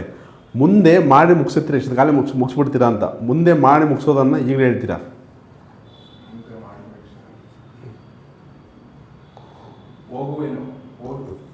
ಹೋಗುವೇನು ಇಲ್ಲ, ಇದು ಸಿಂಪಲ್ ಫ್ಯೂಚರ್ ಮುಗಿದೋ ಇರಬೇಕು. ಉದಾಹರಣೆ ಹೇಳಪ್ಪ, ಇವತ್ತು ಎಷ್ಟು ತಾರೀಕು? ಇವತ್ತು ಮುಂದಿನ ತಿಂಗಳು ನಿಮ್ಮ ಅಣ್ಣನ ಮದುವೆ. ಮುಂದಿನ 12ನೇ ತಾರೀಕು ದಾರಿ ಮುಹೂರ್ತ ಅಂತ ತಿಳ್ಕೊಳಪ್ಪ. ನಿಮ್ಮ ಮನೇಲಿ ಯಾವುದೋ ಒಂದು ನಿಮ್ಮ ಅಣ್ಣನ ತಣ್ಣ ತೆಗಿಯೋದಕ್ಕೆ ಯಾವುದೋ ಒಂದು ದಾರಿ ಮುಹೂರ್ತ ಇರುತ್ತೆ. ಇವತ್ತು 12ನೇ ತಾರೀಕು ಸಾಯಂಕಾಲ. ಮುಂದಿನ ನಿಮ್ಮ ಮನೆ ಇವತ್ತು ಈ ತಿಂಗಳು ಈಗ ಮಾರ್ಚ್ 12ನೇ ತಾರೀಕು ಕೂತ್ಕೊಂಡು ಏಪ್ರಿಲ್ 12ಕ್ಕೆ ದಾರಿ ಮುಹೂರ್ತ ಇರುತ್ತೆ. ಮಾರ್ಚ್ 12ನೇ ತಾರೀಕು ಕೂತು ಮಾಡ್ತಿರ್ತೀರ. ಮುಂದಿನ ತಿಂಗಳು ನೆಕ್ಸ್ಟು ಏಪ್ರಿಲ್ 12ನೇ ತಾರೀಕು ಅಲ್ಲೇ ನಮ್ಮ ಮನೇಲಿ ಅಲ್ಲಿ ಮದುವೆ ಮುಗಿದೋಗಿರುತ್ತೆ. ಅಂದರೆ ಮಾಡಿ ಮುಗಿಸಿಷ್ಟು ಕಾಲ ನಾಳೆ ಇಷ್ಟು ಕಾಲ ಸಂಜೆ ವರ್ಷ ಕಾಲ ಮುಂದಿನ ತಿಂಗಳ ನಾಳೆ ಏಪ್ರಿಲ್ 12ನೇ ತಾರೀಕು ಸಂಜೆ ವರ್ಷಕ್ಕೆ ನಮ್ಮ ಮನೇಲಿ ಮದುವೆ ಮುಗಿದೋಗಿರುತ್ತೆ ಅನ್ನೋದು ಇವತ್ತೇ ಕೂತು ಮಾಡ್ತಿರ್ತೀರ. ಒಂದು ತಿಂಗಳು ಮುಂದೆ ಮಾಡಿ ಮುಗಿಸೋದನ್ನು ಮುಗಿದು ಹೋಗೋದನ್ನು ಅಲ್ವಾ. ಇವತ್ತು ಈಗ ಇಲ್ಲಿದ್ದೀಯ ಅಲ್ವಾ. ನೀನು ನಾಳೆ ಕೇಳೋ ಧರ್ಮಸ್ಥಳಕ್ಕೆ ಹೋಗಿ ಪ್ಲಾನ್ ಐತೆ ಅಲ್ವಾ. ನಾಳೆ ಧರ್ಮಸ್ಥಳ ಹೋಗೋಕ್ಕೆ ನಾಳೆ ಬೆಳಗ್ಗೆ 10 ಗಂಟೆ ಬಿಡ್ತೀಯಾ ತುಮಕೂರನ್ನ. ನಾಳೆ ಇಷ್ಟೊತ್ತು ಕಾಲ ಎಲ್ಲಿರ್ತೀಯಾ? ಆಯ್ತು. ಇವತ್ತು ನನ್ನ ಹತ್ರ ಹೇಳ್ತಿದ್ಯಾ ನಾಳೆ ಇಷ್ಟ ಕಾಲ ಮೇಲೆ ಧರ್ಮಸ್ಥಳಕ್ಕೆ ಹೋಗಿರುವೇನು ಮುಂದೆ ಮಾಡಿ ಮುಗಿಸಿರ್ತೀನಿ. ಹೋಗಿರುವೇನು ಅಂತ ಅದು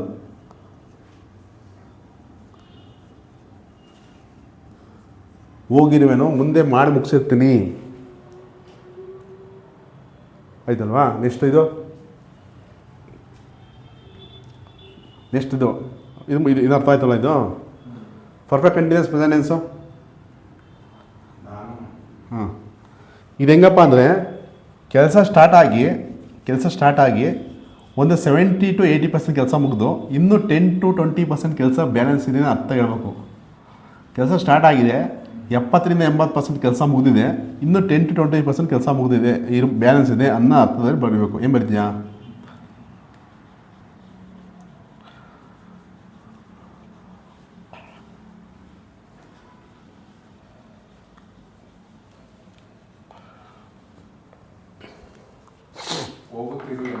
ಹೋಗುತ್ತಿರೋ ತಪ್ಪು. ಅದು ಮುಗಿದೋದಂಗೆ ಆಗುತ್ತೆ, ಇನ್ನೂ ಬ್ಯಾಲೆನ್ಸ್ ಇರುತ್ತೆ. ಕೆಲಸ ಮುಗಿದಿರಲ್ಲ, ಅಲ್ಲಿ ಕೆಲಸ ಮುಗಿದಿರುತ್ತೆ ಸ್ವಲ್ಪ, ಒಂದು 70% 80% ಮುಗಿದಿರುತ್ತೆ.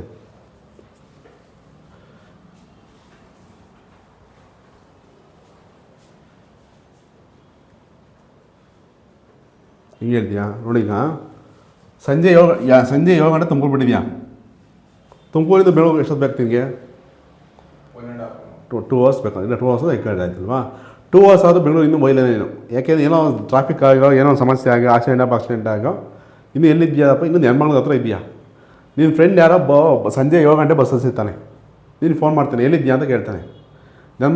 ಇನ್ನೂ ನೆನ್ಮಂಗ್ಳದ ಹೋಗ್ತಾ ಇದೀನಿ ಅಂತ ಫಸ್ಟ್ ಉತ್ತರ ಹೇಳ್ತೀಯಾ ಅಲ್ವಾ? ಅವ್ನು ಹೇಳ್ತಾನೆ, ಅಲ್ಲ ಕಣ ಈ ಸಂಜೆ 7 ಗಂಟೆ ಬಸ್ ಹೋಗ್ತಿದ್ಯಾ, ಇನ್ನೂ ನೆನ್ಮಂಗ್ಳದ ಇದೆಯಾ ಅನ್ನೋದು ನೀನು ಫಸ್ಟ್ ಮತ್ತೆ ಪ್ರಶ್ನೆ ಆಗ್ತಾನೆ. ಅವನಪ್ಪ ಇನ್ನೂ ಹೌದಪ್ಪ ಇನ್ನೂ ನಾನು ಹೋಗುತ್ತಲೇ ಇದ್ದೇನೆ ಹೆಂಗೆ ಹೇಳ್ತೀಯ ಅಂದರೆ, ಬೆಂಗಳೂರಿಂದ ತುಮಕೂರು ಹೋಗುವಂಥ ಕೆಲಸ ಒಂದು 70% ಮುಗಿದೋಗಿದೆ. ನಾನು ನಿರ್ಮಾಣ ಹೋಗಿದೆಯಾ ಅಂತಂದರೆ ಹೋಗುವಂಥ ಕೆಲಸ ಇದೆಯಾ ಆ ಕ್ರಿಯೆ 70% ಮುಗಿದೋಗಿದೆ. 70% ಮುಗಿದೋಗಿದೆ. ಇನ್ನು 30% ಮೆಜೆಸ್ಟಿಕ್ ರೀಚ್ ಆಗಬೇಕು. 30% ಕೆಲಸ ಹೋಗುವಂಥ ಕೆಲಸ ಇನ್ನು 30% ಇದೆ ಅಲ್ವಾ? ನೀನು ಕೆಲಸ ಸ್ಟಾರ್ಟ್ ಮಾಡಿದೀಯ 5 ಗಂಟೆಗೆ ಸ್ಟಾರ್ಟ್ ಮಾಡಿದ್ಯಾ ಅಂದರೆ ತುಂಬ ಲಾಂಗ್ ತುಂಬ ಹಿಂದೆನೇ ಕೆಲಸ ಸ್ಟಾರ್ಟ್ ಮಾಡಿದ್ಯಾ. ಹೋಗುವಂಥ ಕೆಲಸನ ತುಂಬ ಹಿಂದೆನೇ ಸ್ಟಾರ್ಟ್ ಮಾಡಿದ್ಯಾ. 70% ಮುಗಿದಿದೆ, ಇನ್ನೂ 30% ಬ್ಯಾಲೆನ್ಸ್ ಇದೆ ಅಲ್ವಾ? ಅಂದರೆ ತುಂಬ ಇಲ್ಲಿ ಕೆಲಸ ಆಗಂಗಿಲ್ಲ. ಕೆಲಸ ಆಗಿದೆ ತಾನೆ.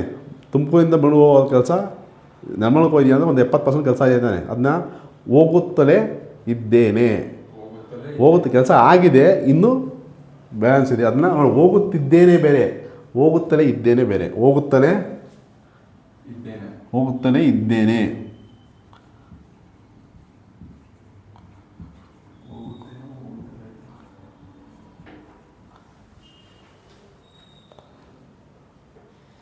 ಹೋಗುತ್ತೇನೆ, ಹೋಗುತ್ತಿದ್ದೇನೆ, ಹೋಗಿದ್ದೇನೆ, ಹೋಗುತ್ತಲೇ ಇದ್ದೇನೆ. ಆಯ್ತಲ್ವಾ? ಇದು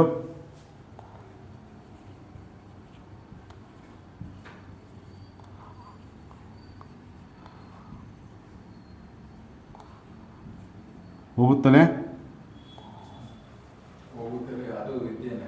ಇದ್ದೇನೆ. ಎರಡು ಹೆಂಗೆ ಒಂದೇ ಹೆಂಗೆ ಆಗುತ್ತೆ? ಚೇಂಜ್ ಆಗೋಲ್ಲ. Past tens. ನಿನ್ನೆ 7 ಗಂಟೆ ತುಮಕೂರು ಬಿಟ್ಟಿದ್ದೆ. ನಿನ್ನೆ ಎಷ್ಟೊತ್ತಾದರೂ ನೀನು ನಿರ್ಮಲಂದ್ರೆ ಇದ್ದೆ. ನಿನ್ನೆ ಇನ್ನೂ ಹೋಗುವಂಥ ಕೆಲಸ ನಡೀತಾ ಇದ್ದು ಹತ್ತ ಹೇಳ್ಬೇಕು. ನಿನ್ನೆ ಇನ್ನೂ ಹೋಗುವಂಥ ಕೆಲಸ ಹಾಂ ಇದ್ದೇನೆ ಅದತ್ರ ಅಷ್ಟೇ ಅಲ್ವಾ? ನಾನು ಬರೀತಲೇ ಇದ್ದೇನೆ, ಹೋಗುತ್ತಲೇ ಸಿಚುವೇಶನ್. ನಾನು ನಿನಗೆ ರಿಯಲ್ ಲೈಫ್ನ ಸಿಚುವೇಶನ್ ತಂದ್ಕಾಲಿಗೆ ಗೊತ್ತಾಗುತ್ತೆ. ಎಲ್ಲೆಲ್ಲಿ ಬಳಸ್ತೀವಿ ಇದನ್ನು ಬೇರೆ ಕಡೆ ಅನ್ನೋದನ್ನ ಗೊತ್ತಾಗುತ್ತೆ. ಬರೀತಲೇ ಇದ್ದೆ, ಇಲ್ಲಿ ವರ್ಷ ಇನ್ನೂ ಓದ್ತಲೇ ಇದ್ದೆ ಅಂತ ಹೇಳ್ತೀವಲ್ಲ, ಅಂದರೆ ಕೆಲಸ ಸ್ಟಾರ್ಟ್ ಆಗಿ ಇನ್ನೂ ನಡೀತಲೇ ಇತ್ತು ಅಂತ. ಹೋಗುತ್ತಲೇ ಇದ್ದೇನು. ಆಯ್ತಲ್ವಾ? ಇದು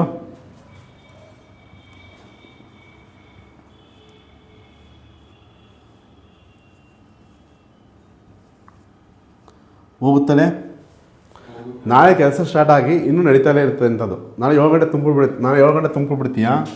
ನಾಳೆ ಇಷ್ಟೊಂದು ಇನ್ನೂ ಕೆಲಸ ಮುಗಿದಿರಲ್ಲ. ಹೋಗುತ್ತಲೇ ಇರುವೆನು. ಉದಾಹರಣೆ ಹೇಳ್ತೀವಲ್ಲ, ಕೆಲವು ಧರ್ಮಸ್ಥಳ ಹೋಗೋ ಪ್ಲಾನ್ ಇರುತ್ತೆ ನಿಂದು. ಸಂಜೆ 4 ಗಂಟೆ ತುಮಕೂರು ಬಿಡ್ತೀಯಾ? ನಾಳೆ ಇನ್ನೂ ಚೆನ್ನಾಗಿ ಇರ್ತದೆ. ಧರ್ಮಸ್ಥಳ ಹೆಚ್ಚಾಗ್ಬಿಡ್ತೀಯಾ? ಇನ್ನು ಹೋಗುತ್ತಲೇ ಇರುವೆನು. ಇವತ್ತೇ ಹೇಳ್ತೀಯ ಅದನ್ನ. ಈಗ ಕೂತ್ಕೊಂಡು ಪ್ರೆಸೆಂಟು ರಾತ್ರಿ ಮಲ್ಕೊಂಡೆ. ಈಗ ಈ ನಾಳೆ ಮಾಡಿ ಇನ್ನೂ ಮುಗಿದಿಲ್ಲ ಅನ್ನೋದನ್ನ ಈಗಲೇ ಇನ್ನೂ ಹೇಳ್ತಿರ್ತೀಯ.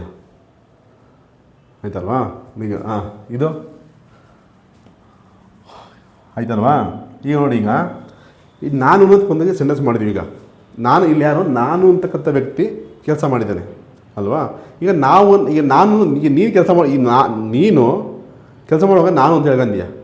ನೀನು ಕೆಲಸ ಮಾಡುವಾಗ ನಾನು ಅಂತ ಹೇಳ್ಕೊಂತೀಯ. ನಾನು ಹೋಗ್ತೇನೆ, ನಾನು ಹೋಗುತ್ತಿದ್ದೇನೆ, ನಾನು ಹೋಗಿದ್ದೀನಿ ಅಂತ ಹೇಳ್ತೀವಿ. ಅದೇ ರೀತಿ ಎಲ್ಲ ಒಟ್ಟಾಗಿ ಕೆಲಸ ಮಾಡ್ತೀರಾ, ಒಟ್ಟಾಗಿ ಹೋಗ್ತಿರ್ತೀರ, ಹೋಗೋದು ಕೆಲಸ ಮಾಡ್ತೀರಾ. ಒಟ್ಟಾಗಿ ಹೇಳ್ಬೇಕಾದ್ರೆ ಏನಂತ ಯಾವ ಕರ್ತೃಪದ ಬಳಸ್ತೀವಿ? ವಿ ಬಳಸ್ತೀವಿ. ನಾವು ಅಂತ ಬಳಸ್ತೀವಲ್ವಾ? ನಾವು ಅಂತ ಬಳಸಿದಾಗ ಏನಾಗುತ್ತೆ ಇಲ್ಲಿ?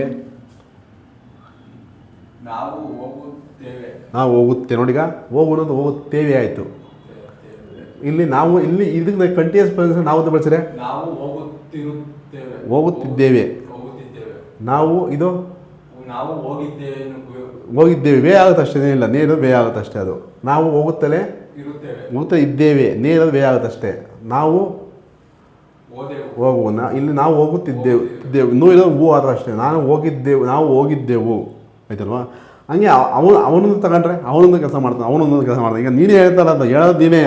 ನೀನು ಕೆಲಸ ಮಾಡಿರೋ ನಾನು ಅಂತ ಹೇಳಿ ನೀನೇ ಹೇಳೋದು. ನಾವು ಕೆಲಸ ಮಾಡಿರೋದು ಅದನ್ನು ನೀನೇ ಹೇಳೋದು. ಅವ್ನು ಕೆಲಸ ಅವ್ನು ಮಾಡ್ತಿರೋ ಸಹ ಅದನ್ನು ಹೇಳೋದು ನೀನೇ. ಅವನು ತಗೊಂಡ್ರೆ ಏನಾಗುತ್ತೆ? ನೋಡಿ, ಹೋಗುತ್ತಾನೆ ಆಯ್ತು. ಇಲ್ಲಿಗ ಹೋಗುತ್ತಾನೆ ಅಂತ ಆಯಿತು ಅಲ್ವಾ? ಅವನು ಹೋಗುತ್ತಿದ್ದಾನೆ. ಅವನು ಹೋಗಿದ್ದಾನೆ, ಅವನು ಹೋಗುತ್ತಲೇ ಇದ್ದಾನೆ. ಅವನು ಓದನು, ಅವನು ಹೋಗುತ್ತಿದ್ದನು ಅದಲ್ವಾ. ನೋಡೀಗ ಹೋಗು ಅನ್ನೋ ಕ್ರಿಯಾಪದ ಬರೀ ನಾನು ಅನ್ನೋ ಸಬ್ಜೆಕ್ಟ್ ಬಳಸಿರೋದಕ್ಕೆ 12 ರೂಪ ಆಗಿದೆ. ನಾನು ಅನ್ನುವಂಥ ಸಬ್ಜೆಕ್ಟ್ನ ಬಳಸಿರೋದಕ್ಕೆ 12 ರೂಪ ಆಗಿದೆ. ಮತ್ತು ನಾವು ಅಂತ ಸಬ್ಜೆಕ್ಟ್ ಬಳಸಿದ್ರೆ 12 ರೂಪ ಆಗ್ತದೆ. ಅವನಂತ ಸಬ್ಜೆಕ್ಟ್ ಬಳಸಿದ್ರೆ 12 ರೂಪ ಆಗುತ್ತೆ.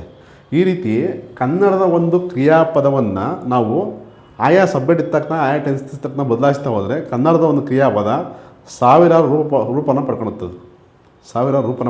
ಹೋಗು ಅಂತ ಅಂದಲ್ಲ, ಯಾವುದೇ ದಾಳಿ, ತಿನ್ನುತ್ತೇನೆ, ತಿನ್ನುತ್ತಿದ್ದಾನೆ, ಬರೆಯುತ್ತಿದ್ದಾನೆ, ಬರೆದಿದ್ದಾನೆ, ಯಾವುದೇ ರೂಪ ಆದರೂ ಕನ್ನಡದಲ್ಲಿ 1000 ರೂಪ ಪಡ್ಕೊಳುತ್ತದೆ ಅಲ್ವಾ. ಇಂಗ್ಲೀಷಲ್ಲಿ ಯಾವುದೇ ಒಂದು ಕ್ರಿಯಾಪದ ಪದ ತಗೊಂಡ್ರೆ ಬರೀ 4 ರೂಪನ ಪಡ್ಕೊಳುತ್ತೆ ಅಷ್ಟೇ. ಯಾವುದೇ ಕ್ರಿಯಾಪದ ತಗೊಂಡ್ರೆ ಆ 4 ರೂಪ ಪಡ್ಕೊಳುತ್ತೆ. ಆ 4 ರೂಪದಲ್ಲಿ ಇಷ್ಟು ರೂಪಕ್ಕೂ ಇಷ್ಟು ರೂಪ ಅಂದರೆ ಇದಕ್ಕೆ 12 ರೂಪಾಯಿ ಇದೆ. ಇನ್ನೊಂದು ಸಬ್ಜೆಕ್ಟ್ ತಗೊಂಡ್ರೆ 12 ರೂಪಾಯಿ ಆಗುತ್ತೆ. ಇನ್ನೊಂದು ಸಬ್ಜೆಕ್ಟ್ ತಗೊಂಡು 12 ರೂಪಾಯಿ ಆಗುತ್ತೆ. ಅಷ್ಟು ರೂಪಕ್ಕೂ ಆ 4 ಇಂಗ್ಲೀಷ್ನ 4 ರೂಪ ತಗೊಂಡು ಇಷ್ಟು ಕ್ರಿಯಾಪದಕ್ಕೂ ಅರ್ಥನ ಕೊಡಬೇಕಾಗುತ್ತೆ. ನಾವು ಇಷ್ಟು ಕ್ರಿಯಾಪದಕ್ಕೂ ನಾವು ಅರ್ಥನ ಕೊಡಬೇಕಾಗುತ್ತೆ. ಈಗ ಹೋಗೋದು ಇಂಗ್ಲೀಷ್ ಏನಂತೀವಿ? ಗೋ ಅಂತ ಹೇಳ್ತೀವಲ್ವಾ.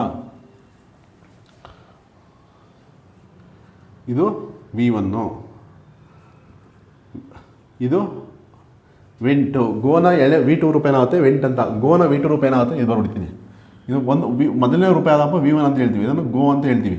ಇಲ್ಲೇ ಬಂದಿದ್ದು ನೋಡಿ, ಗೋ ವೆಂಟ ಆಗುತ್ತೆ. ಇದು V3 ಏನಾಗುತ್ತೆ, ಗಾನ್ ಅಂತ. ಅದು V4 ಏನಾಗುತ್ತೆ, ಗೋಯಿಂಗ್ ಅಂತ. ಅದು ಯಾವುದೇ ಕ್ರಿಯಾಪದ ತಗೊಳ್ಳಿ ಇಂಗ್ಲೀಷಲ್ಲಿ 4 ರೂಪ. ಈಗ ಈ ಡ್ರಿಂಕ್ ತಗೊಂಡ್ರೆ drink, drunk, drinking. Write, wrote, written, writing. V1, V2, V3, V4, V5 ಅಂತ ಬರುತ್ತೆ. ಅದನ್ನು ತಲೆಕ್ಷನ್ಗೆಲ್ಲ ಹೇಳ್ತೀವಿ. ಅದು V1ನೇ. ಬೇರೆ ರೀತಿ ಹೇಳ್ತಾರೆ. ನಾನು ಇಲ್ಲೇ ಕನ್ಕ್ಲೂಷನ್ ಕೊಡ್ತೀನಿ ಅದಕ್ಕೆ ಅಂತ ಆಯ್ತಲ್ವಾ. ಒಟ್ಟಾಗಿ ನಿಮ್ಗೆ ಏನಪ್ಪ ಅಂದರೆ ಯಾವುದೇ ಕ್ರಿಯಾಪದ ತೊಗೊಂಡ್ರೆ 4 ರೂಪ ಆಗುತ್ತೆ. ಆ 4 ರೂಪನ ಯಾವ್ಯಾವನ್ನ ಎಲ್ಲೆಲ್ಲಿ ಬಳಸ್ಬೋದು ಅಂತ ಮಾತ್ರ ನಮಗೆ ತಲೆಯಬೇಕಷ್ಟೇ. ಯಾವ್ಯಾವ ರೂಪನ ಎಲ್ಲಿ ಬಳಸ್ಬೇಕು, V1 ಎಲ್ಲಿ ಬಳಸ್ಬೇಕು, V2 ಎಲ್ಲಿ ಬಳಸ್ಬೇಕು, V3 ಎಲ್ಲಿ ಬಳಸ್ಬೇಕು, V4 ಎಲ್ಲಿ ಬಳಸ್ಬೇಕು, ಇಷ್ಟು ಮಾತ್ರ ನಮಗೆ ತಲೆಯಲ್ಲಿ ಇರಬೇಕು. ನಾವು ಯಾವುದೇ ಕಾರಣಕ್ಕೂ ವರ್ತಮಾನ ಕಾಲ, ಭೂತಕಾಲ, ಭವಿಷ್ಯತ್ ಕಾಲ ಅಂತ ನಾವು ತಲೆಯಲ್ಲಿ ಇಟ್ಕೊಳ್ಳೋಂಗಿಲ್ಲ. ಅದನ್ನ ವರ್ತಮಾನ ಕಾಲ, ಭೂತಕಾಲ ಅಂತ ಇದನ್ನೇ ನಾವು ಕಾಲ ಅಂತ ತಿಳಿಯೋಂಗಿಲ್ಲ. ಅವು ಕ್ರಿಯಾಪದ ರೂಪಗಳನ್ನೇ ಕಾಲ ಇದು ವರ್ತಮಾನ ಕಾಲ, ಭೂತಕಾಲ ಅಂತ ತಿಳಿಯೋಂಗಿಲ್ಲ. ಅವನ್ನ ವಾಕ್ಯದಲ್ಲಿ ಬಳಸಿದಾಗ ಮಾತ್ರ ಇಂಥ ಕಾಲ ಗೊತ್ತಾಗುತ್ತೆ ನಮಗೆ ಅಷ್ಟೇ. ಅವನ್ನ ಯಾವ ಕಾಲ ಬಳಸ್ಬೇಕು ಅಂತ ಮಾತ್ರ ತಿಳಿಯಬೇಕು. ಅವನ್ನೇ ನಾವು ಟೆನ್ಸ್ ಅಂತ ತಿಳ್ಕೊಂಬಾರ್ದು ಆಯ್ತಲ್ವಾ. ನಾನು ಹೋಗುತ್ತೇನೆ ಇಂಗ್ಲೀಷ್ ಹೆಂಗೆ ಹೇಳ್ತೀರಾ? ಆ ಕಂಟಿನ್ಯೂಸ್ ಟೆನ್ಸ್ ಆಯ್ತು. ನಾನು ಹೋಗುತ್ತಿದ್ದೀನಿ ಆಯಿತು. ಐಗ್ ನೋಡೀಗ ಸಬ್ಜೆಕ್ಟ್ ಐಗೋ ಅಂತಿದೆಯಲ್ವಾ. ಈಗ ನಾನು ಹೋಗುತ್ತೇನೆ ಕರ್ತೃ ಯಾವುದು? ಇಲ್ಲಿ ಇದು ಕರ್ತೃ ಇಂಗ್ಲೀಷ್ ಏನಂತೀವಿ? ಕರ್ತೃ ಇಂಗ್ಲೀಷ್ ಏನಂತೀವಿ? ಸಬ್ಜೆಕ್ಟ್ ಅಂತೀವಿ. ಕ್ರಿಯಾಪದಕ್ಕೆ ವರ್ಬ್ ಅಂತೀವಿ. ನೋಡಿ, ಈಗ ವರ್ಬ್ ಯಾವ ಫಾರ್ಮ್ ಬಳಸಿದ್ವಿ ಇಲ್ಲಿ ನಾವಿಲ್ಲಿ? ನೋಡಿ, ಸಬ್ಜೆಕ್ಟ್ ಪ್ಲಸ್ V1 ಅಂತ ಬಳಸಿದ್ದೀವಿ. ಸಬ್ಜೆಕ್ಟ್ ಬಳಸಿದ್ದೀವಿ, ಪಕ್ಕದಲ್ಲಿ V1 ಫಾರ್ಮನ್ನು ಬಳಸ್ತೀವಿ. ನಾನು ಓದೇನು?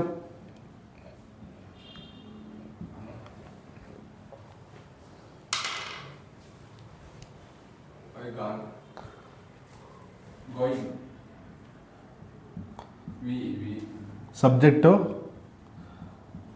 V2 ಆಯ್ತಲ್ವಾ. ನಾನು ಹೋಗುವೇನು?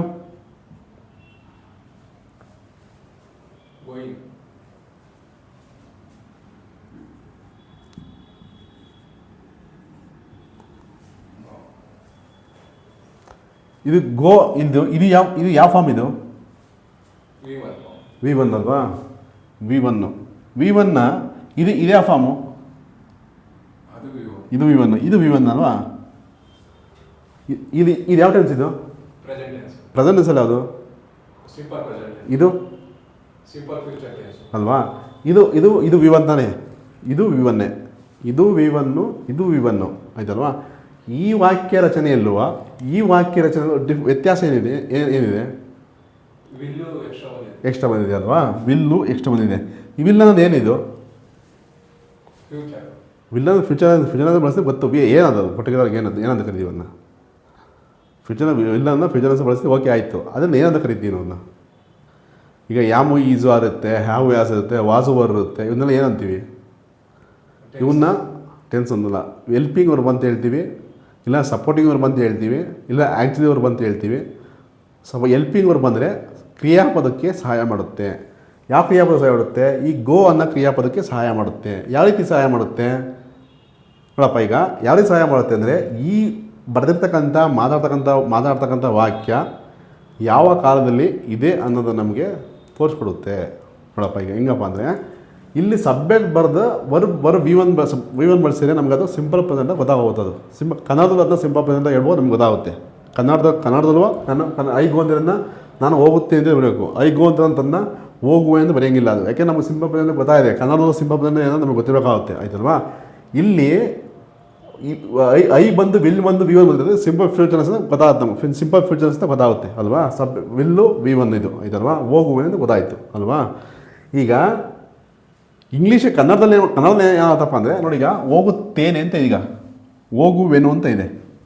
ಕನ್ನಡದಲ್ಲಿ ಏನು ಮಾಡ್ತೀವಿ ನೋಡಿರಪ್ಪ ಅಂದರೆ ಈ ತೇನೆ ಮತ್ತು ವೆನುನ ಕಾಲಸೂಚಕ ಪ್ರತ್ಯಯಗಳು ಇದೆಯಲ್ಲ, ಆ ಕಾಲಸೂಚಕಗಳ ಪ್ರತ್ಯಯಗಳ ಮುಖಾಂತರ ಈ ವಾಕ್ಯ ಇಂಥ ಕಾಲದಲ್ಲಿ ಇದೆ, ಈ ವಾಕ್ಯ ಇಂಥ ಕಾಲದಲ್ಲಿ ಇದೆ, ಇಂಥ ಟೆನ್ಸ್ ಇದೆ ಅಂತ ನಾನು ತೋರಿಸ್ತೀವಿ. ಇಂಗ್ಲೀಷಲ್ಲಿ ಯಾವುದೇ ಕ್ರಿಯಾಪದ ತಗೊಂಡ್ರೆ 4 ರೂಪ ಆಗುತ್ತೆ. ಆ 4 ರೂಪದಲ್ಲಿ ಇಷ್ಟು ರೂಪಕ್ಕೂ ನಾವು ಆ 4 ರೂಪದಲ್ಲಿ ವಿ1 ವಿ2 ವಿ3 ಫಾರ್ಮಿಂದಲೇ ನಾವು ಸೆಂಟೆನ್ಸ್ ಮಾಡಬೇಕು. ನಮ್ಗೆ ಬೇರೆ ಅವಕಾಶ ಇಲ್ಲ. ಅದಕ್ಕೆ ಮಾಡ್ತೀವಿ ಅಂದರೆ ಯಾಮು ಈಸ್ ವಾರು ವಾಸ್ ವರು ಹ್ಯಾವ್ ಇದನ್ನು ಸಪೋರ್ಟ್ ತಗೊತೀವಿ, ಅಂದರೆ ಬೆಂಬಲ ತಗೊತೀವಿ. ಆ ಬೆಂಬಲ ತಗೊಂಡು ವಾಕ್ಯ ರಚನೆ ಮಾಡ್ತೀವಿ. ಅದನ್ನು ನಾವು ಏನು ಟೆನ್ಸಲ್ಲಿ ಬಳಸ್ತೀವಿ ಅದೇ ಟೆನ್ಸಲ್ಲಿ ಬಳಸಬೇಕಾಗುತ್ತೆ. ವರ್ಬ್ ಯಾವ ಫಾರ್ಮ್ ಬಳಸ್ತೀವಿ ಅದೇ ಫಾರ್ಮಲ್ಲಿ ನಾವು ಬಳಸಬೇಕಾಗುತ್ತೆ. ಇಲ್ಲೂ ವಿ1 ಇದೆ, ಇಲ್ಲೂ ವಿ1 ಇದೆ, ಇಲ್ಲೂ ವಿ1 ಇದೆ, ಇಲ್ಲೂ ವಿ1 ಇದೆ. ಇಲ್ಲಿ ವ್ಯತ್ಯಾಸ ಇದೆ. ವಿಲ್ ಬರೋದ್ರಿಂದ ಇದು ಸಿಂಪಲ್ ಫ್ಯೂಚರ್ಸ್ ನಮಗೆ ಈಸಿಯಾಗಿ ಗೊತ್ತಾಗುತ್ತದು. ಇದನ್ನು ಸಹಾಯಕ ಕ್ರಿಯಾಪದ ಅಂತ ಹೇಳ್ತೀವಿ, ಆಯ್ತಲ್ವಾ? ಈಗ ನಾನು ಹೋಗುತ್ತಿದ್ದೇನೆ ಅಂದರೆ ಐ ಆಮ್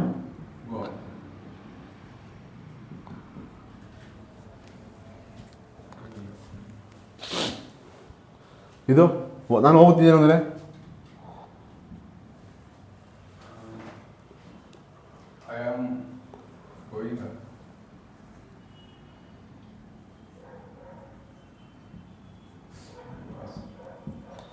ಇದು ಯಾವ ಟೆನ್ಸ್? ಇದು ಕಂಟಿನ್ಯೂಸ್ ಟೆನ್ಸು. ಇದೇನು ಮಾಡ್ತಿದೆ? ಇದು ಸಬ್ಜೆಕ್ಟು, ಇದು ಸಪೋರ್ಟಿಂಗ್ ವರ್ಬು. ಐಗೆ ಕಂಟಿನ್ಯೂಸ್ ಪ್ರೆಸೆನ್ಸಲ್ಲಿ ಐಗೆ ಸಪೋರ್ಟಿಂಗ್ ವರ್ಬ್ ಹ್ಯಾಮನ್ನು ಬಳಸ್ತೀವಿ. ಮತ್ತು ವರ್ಬ್ ಫಾರ್ಮನ್ನು ವಿ4 ಬಳಸ್ತೀವಿ. ಕಂಟಿನ್ಯೂಸ್ ಪಾಸ್ಟ್ ಟೆನ್ಸಲ್ಲಿ ಸಪೋರ್ಟಿಂಗ್ ವರ್ಬ್ ಐ ಬಳಸ್ತೀವಿ. ಐಗೆ ವಿ4ಗೆ ಸಪೋರ್ಟಿಂಗ್ ವರ್ಬ್ ಆಗಿ ವಾಸ್ ಬಳಸ್ತೀವಿ. ಸಪೋರ್ಟಿಂಗ್ ಐಗೆ ಇಲ್ಲಿ ಹ್ಯಾಮ್ ಬಳಸ್ತಾವೆ. ಐಗೆ ಇಲ್ಲಿ ಕಂಟಿನ್ಯೂಸ್ ಪಾಸ್ಟ್ ಐಗೆ ವಾಸ್ ಬಳಸ್ತಾವೆ. ವರ್ಬು ವಿ4 ವರ್ಬ್ ವಿ4 ಇದೆ ಅಂತಲ್ಲ. ಅಕಸ್ಮಾತ್ ನಾನು ಹೋಗುತ್ತಿದ್ದೆ ಅಂತ ಇರೋದು, ನಾನು ಬರೆಯುತ್ತಿದ್ದೆ ಅಂತಿದ್ರೆ ಏನಾವುದು? ಬರೆಯುತ್ತಿದ್ದೇನೆ, ಬರೆಯುತ್ತಿದ್ದೇನೆ. I am writing, I was writing ಅಂತ. ಇಲ್ಲಿ ಬರೆಯುತ್ತಿರುವೆನು,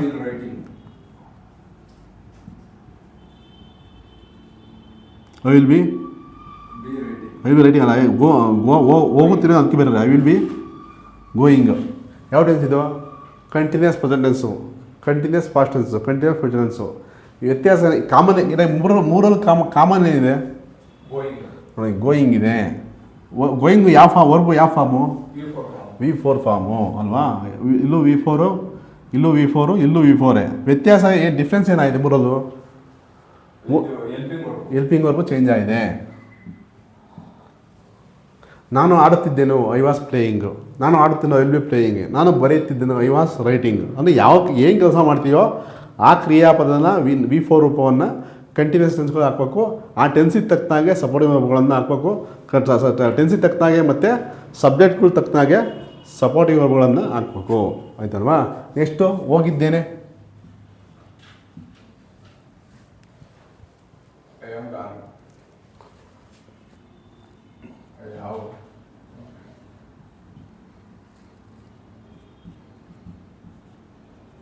ಇದು ಫಾರ್ವರ್ಡ್ ಪ್ರೆಸೆಂಟ್ ಟೆನ್ಸ್ ಆಯಿತು. ಇದು ಫಾರ್ವರ್ಡ್ ಪಾಸ್ಟ್ ಟೆನ್ಸು ಹ್ಯಾಡ್ ಗಾನು. ಇದು forward future tense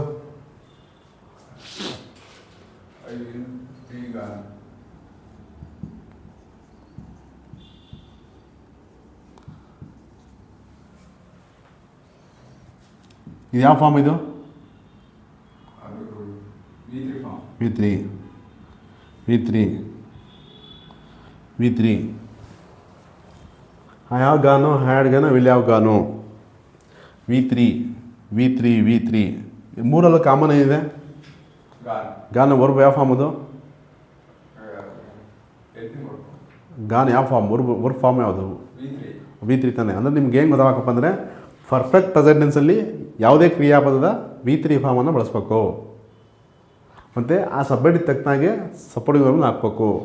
perfect future tense past ಟೆನ್ಸಲ್ಲಿ ಅಷ್ಟೇ ವಿ3 ಬಳಸ್ಬೇಕು. ಆ ಸಬ್ಜೆಕ್ಟಿಗೆ ತಕ್ಕನಾಗೆ ಸಪೋರ್ಟಿಂಗ್ ವರ್ಬ್ ಹಾಕ್ಬೇಕು. ಇಲ್ಲೆಲ್ಲಕ್ಕೂ ಹ್ಯಾಡೇ ಇಲ್ಲಿ ಮಾತ್ರ ಹ್ಯಾವ್ ಆ್ಯಸ್ ಬರ್ತವೆ. ಇಲ್ಲಿ ಪರ್ಫೆಕ್ಟ್ ಪ್ರೆಸೆಂಟ್ ಟೆನ್ಸಲ್ಲಿ ಮಾತ್ರ ಹ್ಯಾವ್ ಆ್ಯಸ್ ಬರ್ತದೆ. ಇಲ್ಲಿ ಎಲ್ಲಕ್ಕೂ ವಿಲ್ ಹ್ಯಾವ್, ಎಲ್ಲ ಸಬ್ಜೆಕ್ಟ್ಗೂ ವಿಲ್ ಹ್ಯಾವ್. ಇಲ್ಲಿ I will have, we will have, you will have, she will have, it will have, ಎಲ್ಲಕ್ಕೂ ವಿಲ್ ಹ್ಯಾವ್ ಇಲ್ಲಿ. ಆಯ್ತಲ್ವಾ? ನೆಕ್ಸ್ಟು ಪರ್ಫೆಕ್ಟ್ ಕಂಟಿನ್ಯೂಸ್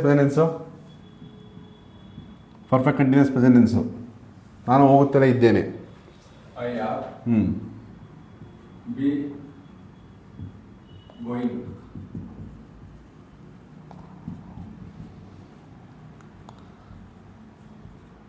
ಇದು ಈಗ ಇದೇ ಅಷ್ಟೇ. ಹ್ಯಾವ್ ಬೀನು ಯಾವಿದೆ? ಹ್ಯಾವ್ ಬೀನ್ ಆಯಿತು. ಹ್ಯಾಡ್ ಇದು ಹ್ಯಾಡ್ ಬೀನ್ ಆಯಿತು. ಇದು ಅಷ್ಟೇ. ವಿಲ್ ಹ್ಯಾವ್ ಇದು ವಿಲ್ ಹ್ಯಾವ್ ಬೀನು.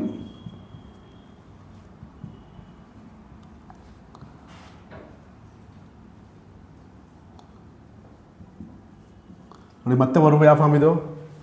ಅದು V4 ಮತ್ತೆ V4 ಇದು ಮತ್ತೆ V4. ಮುಂಚೆ V4 ಎಲ್ಲಿ ಬಳಸಿದ?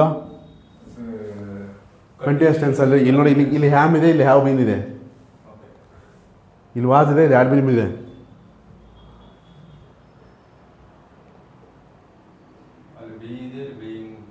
ಬೀನ್ ಇದೆ ಅಲ್ವಾ? ಮಂತ್ರೋಣ ಈ 4 ಫಾರ್ಮಲ್ಲಿ ಎಲ್ಲ ಟೆನ್ಸ್ಗೂ ನಾವು ಸೆಂಟೆನ್ಸ್ ಮಾಡಿದ್ವಿ. ಬರೀ ಒಂದು ಸಬ್ಜೆಕ್ಟ್ ಬಳಸಿದ್ವಿ. ಬೇರೆ ಸಬ್ಜೆಕ್ಟ್ ಬಳಸಿದ್ರು ಇದೇ 4 ಫಾರ್ಮಲ್ಲಿ ಬಳಸೋದು ನಾವು. ಸಪೋರ್ಟಿಂಗ್ ವರ್ಬ್ ಬಂದು ಚೇಂಜ್ ಆಗುತ್ತೆ ಅಷ್ಟೇ. ಈಗ ನೋಡಪ್ಪ, ಈಗ ನಾನು ಹೋಗುತ್ತೆ ಇರೋದು ನಾವು ಸೆಸ್ ಏನಾಗುತ್ತೆ? ಇಲ್ಲಿ ಏನಾಗುತ್ತೆ? ನಾನು ಹೋಗುತ್ತೆ ಅಂದರೆ ಕನ್ನಡದ ಐತೆ. ನಾವು ಸೆಸಿನ ಏನಾಗುತ್ತೆ? ಹೌದು, ವಿ ಆಗಲಿ. ಈಗ ನಾವು ಸೆಸಿನ ಕನ್ನಡದ ಹೇಳಪ್ಪ ಅಂದರೆ ಇಂಗ್ಲೀಷ್ ಹೇಳ್ತೀಯಾ? ಇಂಗ್ಲೀಷ್ ಏನಾಗುತ್ತೆ? ವಿ ಗೋ ಅಷ್ಟೇ. ಸಬ್ಜೆಕ್ಟ್ ವಿ ಒನ್ ಅಷ್ಟೇ. ನೋಡಿ, ವಿ ಚೇಂಜ್ ಆಯ್ತು, ಅಲ್ಲಿ ಸಬ್ಜೆಕ್ಟ್ ಚೇಂಜ್ ಆಯ್ತು ಅಷ್ಟೇ. ನಾವು ಐ ಗೋ ಇರೋದು ವಿ ಗೋ ಅಂತ. ನಾವು ಹೋಗುತ್ತೇವೆ, ನಾವು ಬರೀತೇವೆ ಅಂತ ಐತಪ್ಪ. ನಾವು ಬರೀತೇವೆ ಅಂದರೆ ಏನಾಗುತ್ತೆ? ರೈಟ್. ಐ ಎನ್ ಜಿ ಹೆಂಗೆ ಆಗ್ತದಪ್ಪ? ವಿ ಒನ್ ಮೊದಲೇ ತಾನೆ. ನಾವು ಕುಡಿಯುತ್ತೇವೆ ಅಂದರೆ ವಿ ಡ್ರಿಂಕು. ನಾವು ನಾವು ಆಡುತ್ತೇವೆ ಅಂದರೆ ಆಡುತ್ತೇವೆ. We play, we sing. ನಾವು ಆಡೋದಕ್ಕಾದ್ರೆ ವಿ ಸಿಂಗ್, ವಿ ಪ್ಲೇ ಅಲ್ವಾ? ನಾವು ಬರುತ್ತೇವೆ ಅಂದರೆ ವಿ ಕಮ್ ಅಂತ ಹೇಳ್ತೀವಲ್ವಾ? ನೋಡಿ, ಎಲ್ಲ ಸಬ್ಜೆಕ್ಟು ವಿ1. ಹಂಗೆ ನೀನು ತಗೊಂಡ್ರೆ ಕನ್ನಡ ಹೇಳಿ ಫಸ್ಟು. ನೀನು ಹೋಗುತ್ತಿ, ನೀನು ಹೋಗುತ್ತಿ, ನೀವು ಹೋಗುತ್ತೀರಿ. ನೀವು ಆದರೆ ನೀನು ಹೋಗುತ್ತಿ, ನೀವು ಆದರೆ ನೀವು ಹೋಗುತ್ತೀರಿ. ಇಂಗ್ಲೀಷ್ ಏನಾಗುತ್ತೆ? ಯು ಗೋ ಅಷ್ಟೇ ಅಲ್ಲ. ಹಂಗೆ ಅವನು ತಗೊಂಡ್ರೆ ಏನಾಗುತ್ತೆ? ಇದು ಈ ಗೋ ಆಗಲ್ಲ, ಈ ಗೋಸ್ ಅಂತ ಆಗುತ್ತೆ. ಈ ಶಿ ಇಟ್ ಬಂದಾಗ ಮಾತ್ರ ಸಿಂಪಲ್ ಪ್ರೆಸೆಂಟ್ಸಲ್ಲಿ ವಿ1ಗೆ ಎಸ್ ಪ್ರತ್ಯಯ ಸೇರ್ಕೊಳುತ್ತೆ. ಓ ಇದ್ದರೆ ಇ ಎಸ್ ಸೇರ್ಕೊಳುತ್ತೆ. ವೈ ಇದ್ದರೆ ವೈ ಹೋಗ್ಬಿಟ್ಟು ಐ ಎಸ್ ಆಗುತ್ತೆ. ಫ್ಲೈ ಅಂತ ಫ್ಲೈಸ್ ಅಂತ ಆಗುತ್ತೆ. ಗೋ ಇದ್ದರೆ ಗೋಸ್, ಡೂ ಇದ್ದರೆ ಡಸ್ ಆಗುತ್ತೆ. ಓ ಇದೆ ಅದು ಕನ್ನಡ ಅಲ್ವಾ? ಡೂ ಇದ್ದರೆ ಡಸ್ ಆಗುತ್ತೆ. He does, she does, it does. He goes, she goes, it goes. ಯಾವ್ದು ಬಂದಾಗ ಈ ಶಿ ಇಟ್ ಮಾತ್ರ ಇಲ್ಲಿ ಸಿಂಪಲ್ ಪ್ರೆಸೆಂಟೆನ್ಸ್ ಮಾತ್ರ. ಅದು ಇಲ್ಲಿಗೆ ಮುಗಿದೋಯ್ತು ಕತೆ. ಅದು ಇನ್ನೆಲ್ಲೂ ಇಲ್ಲ. ಅದು ವಿ1 ಬಟ್ ವಿ5 ಅಂತ ಅಂತಾರೆ ಅಷ್ಟೇ. ಅದನ್ನ ಅದು ವಿ1ಗೆ ಎಸ್ ಫಾರ್ಮ್ನ ಸೇರಿಸ್ತಾರೆ ಅಷ್ಟೇ. ವಿ1ಗೆ ಎಸ್ ಫಾರ್ಮನ್ನು ಸೇರಿಸ್ತಾರೆ ಬಂದಾಗ ಈ ಗೋಸ್, ಇಟ್ ಗೋಸ್ ಅಂತ ಹೇಳ್ತೀವಿ. ಅಂದರೆ ಇಲ್ಲೇನಪ್ಪ ನಿಂಗೆ ಅಂದರೆ ಸಿಂಪಲ್ ಪ್ರೆಸೆಂಟೆನ್ಸ್ ಸಬ್ಜೆಕ್ಟು ವಿ1 ಬಳಸ್ತೀನಿ ಅಷ್ಟೇ ಥರ ಇವಾಗ ಅಷ್ಟೇ. ಈ ಶೀಟ್ ಬಂದಾಗ ಮಾತ್ರ ನೀನು ಸ್ವಲ್ಪ ಚೇಂಜ್ ಮಾಡ್ಬೇಕು ಅಷ್ಟೇ ಅದನ್ನ. ಆಯ್ತಲ್ವಾ? ನಾನು ಹೋಗುತ್ತಿದ್ದೆ ಅಂದರೆ ಐ ಆಮ್ ಗೋಯಿಂಗು. ಹಂಗೆ ನಾವು ತಗೊಂಡ್ರಲ್ಲಿ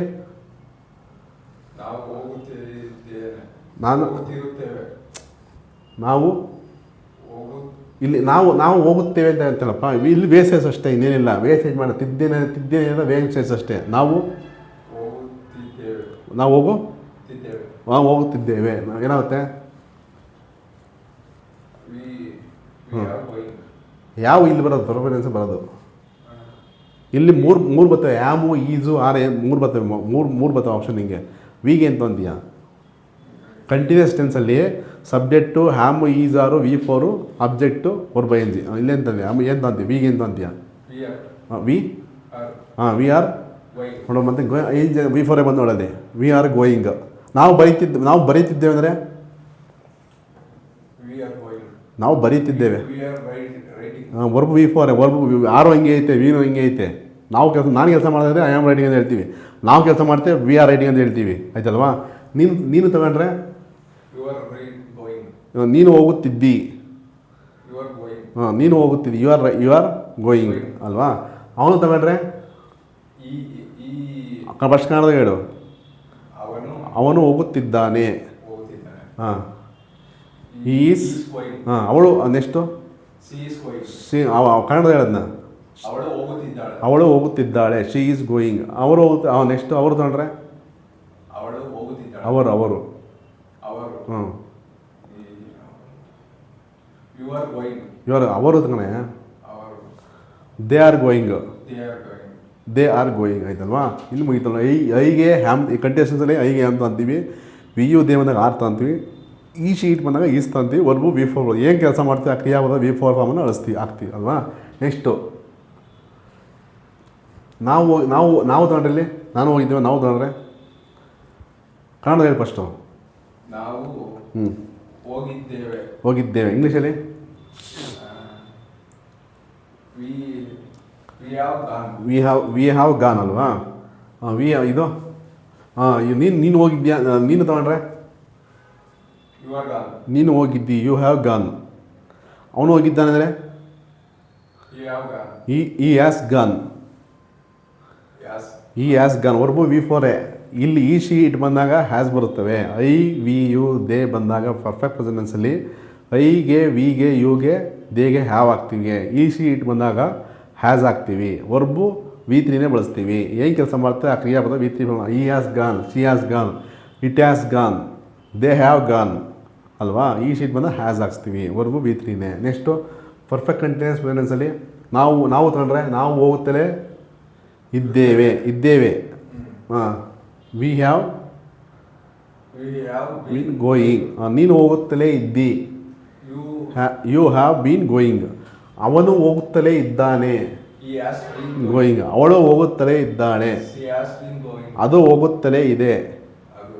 ಹಾಂ ಇಟ್ಕೋ ಅಷ್ಟೇ it has It has. Is ಇಲ್ಲಿ it has been going is continuous ಪ್ರೆಸೆನ್ಸಲ್ಲಿ ಅಲ್ವಾ ದೇಗೆ They are going. They have been going ಆಯ್ತಲ್ವಾ ನೆಕ್ಸ್ಟ್ ಈಗ ಪ್ರೆಸೆಂಟೆನ್ಸ್ ಎಲ್ಲ ಮುಗೀತೀಗ ಅಲ್ವಾ ಪಾಸ್ಟ್ ಅಂತ ಬರೋಣ ಸೇಮ್ ಸಬ್ಜೆಕ್ಟ್ಗೆ ಎಲ್ಲ ಹಾಕೊಂಡು ಮಾಡೋಣ ನಾವು ಓದೆವು ಅಂದರೆ We went. We went subject V2 ನೋಡಿ ಮತ್ತೆ ನೋಡಿ V2 ಫಾರ್ಮ್ ಎಲ್ಲಿ ನೋಡಿ V2 ಅಂತ ನೋಡೋ ಈ V2 ಫಾರ್ಮ್ ಎಲ್ಲರೂ ಬಳಸಿದ್ವಿ ನೋಡು We to form. ಎಲ್ಲರೂ ಬಳಸಿದೇನೋ ಯಾವುದೇ ಕ್ರಿಯಾ V2 ಎಲ್ಲರೂ ಬಳಸಿದ್ದೀವಾ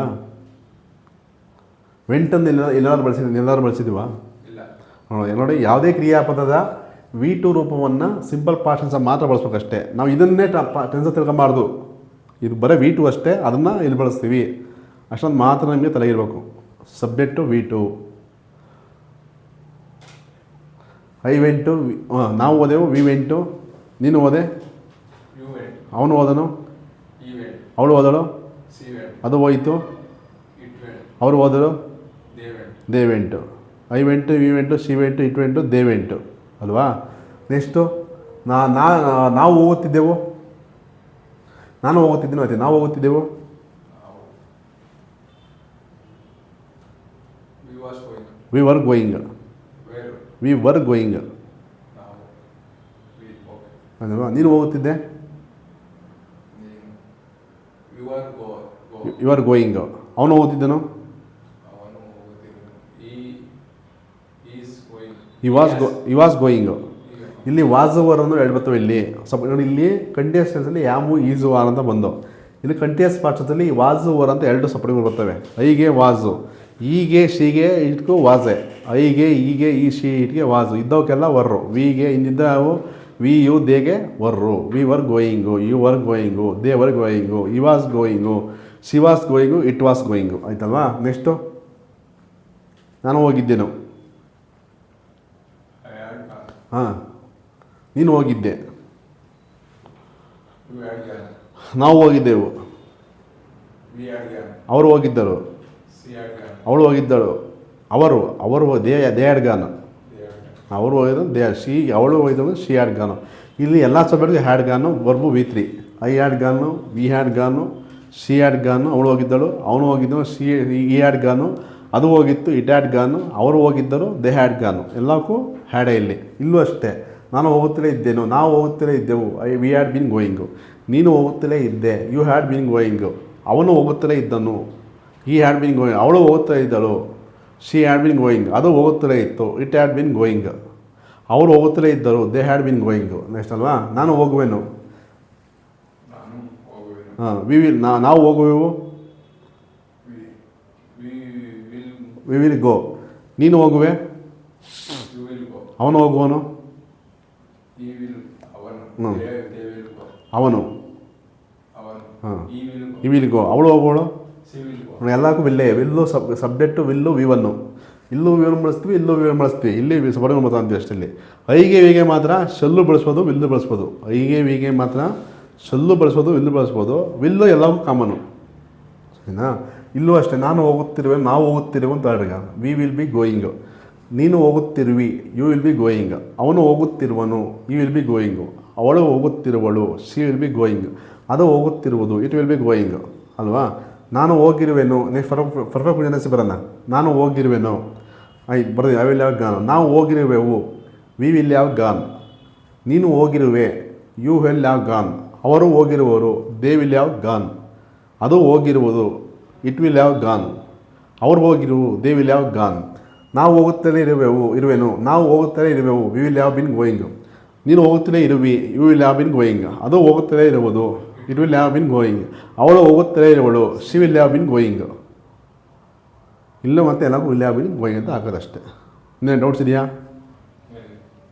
ಎಲ್ಲ ಕ್ಲಿಯರಾ? ಅರ್ಥವಾಯ್ತಾ? ಸರಿ ಆಯಿತು.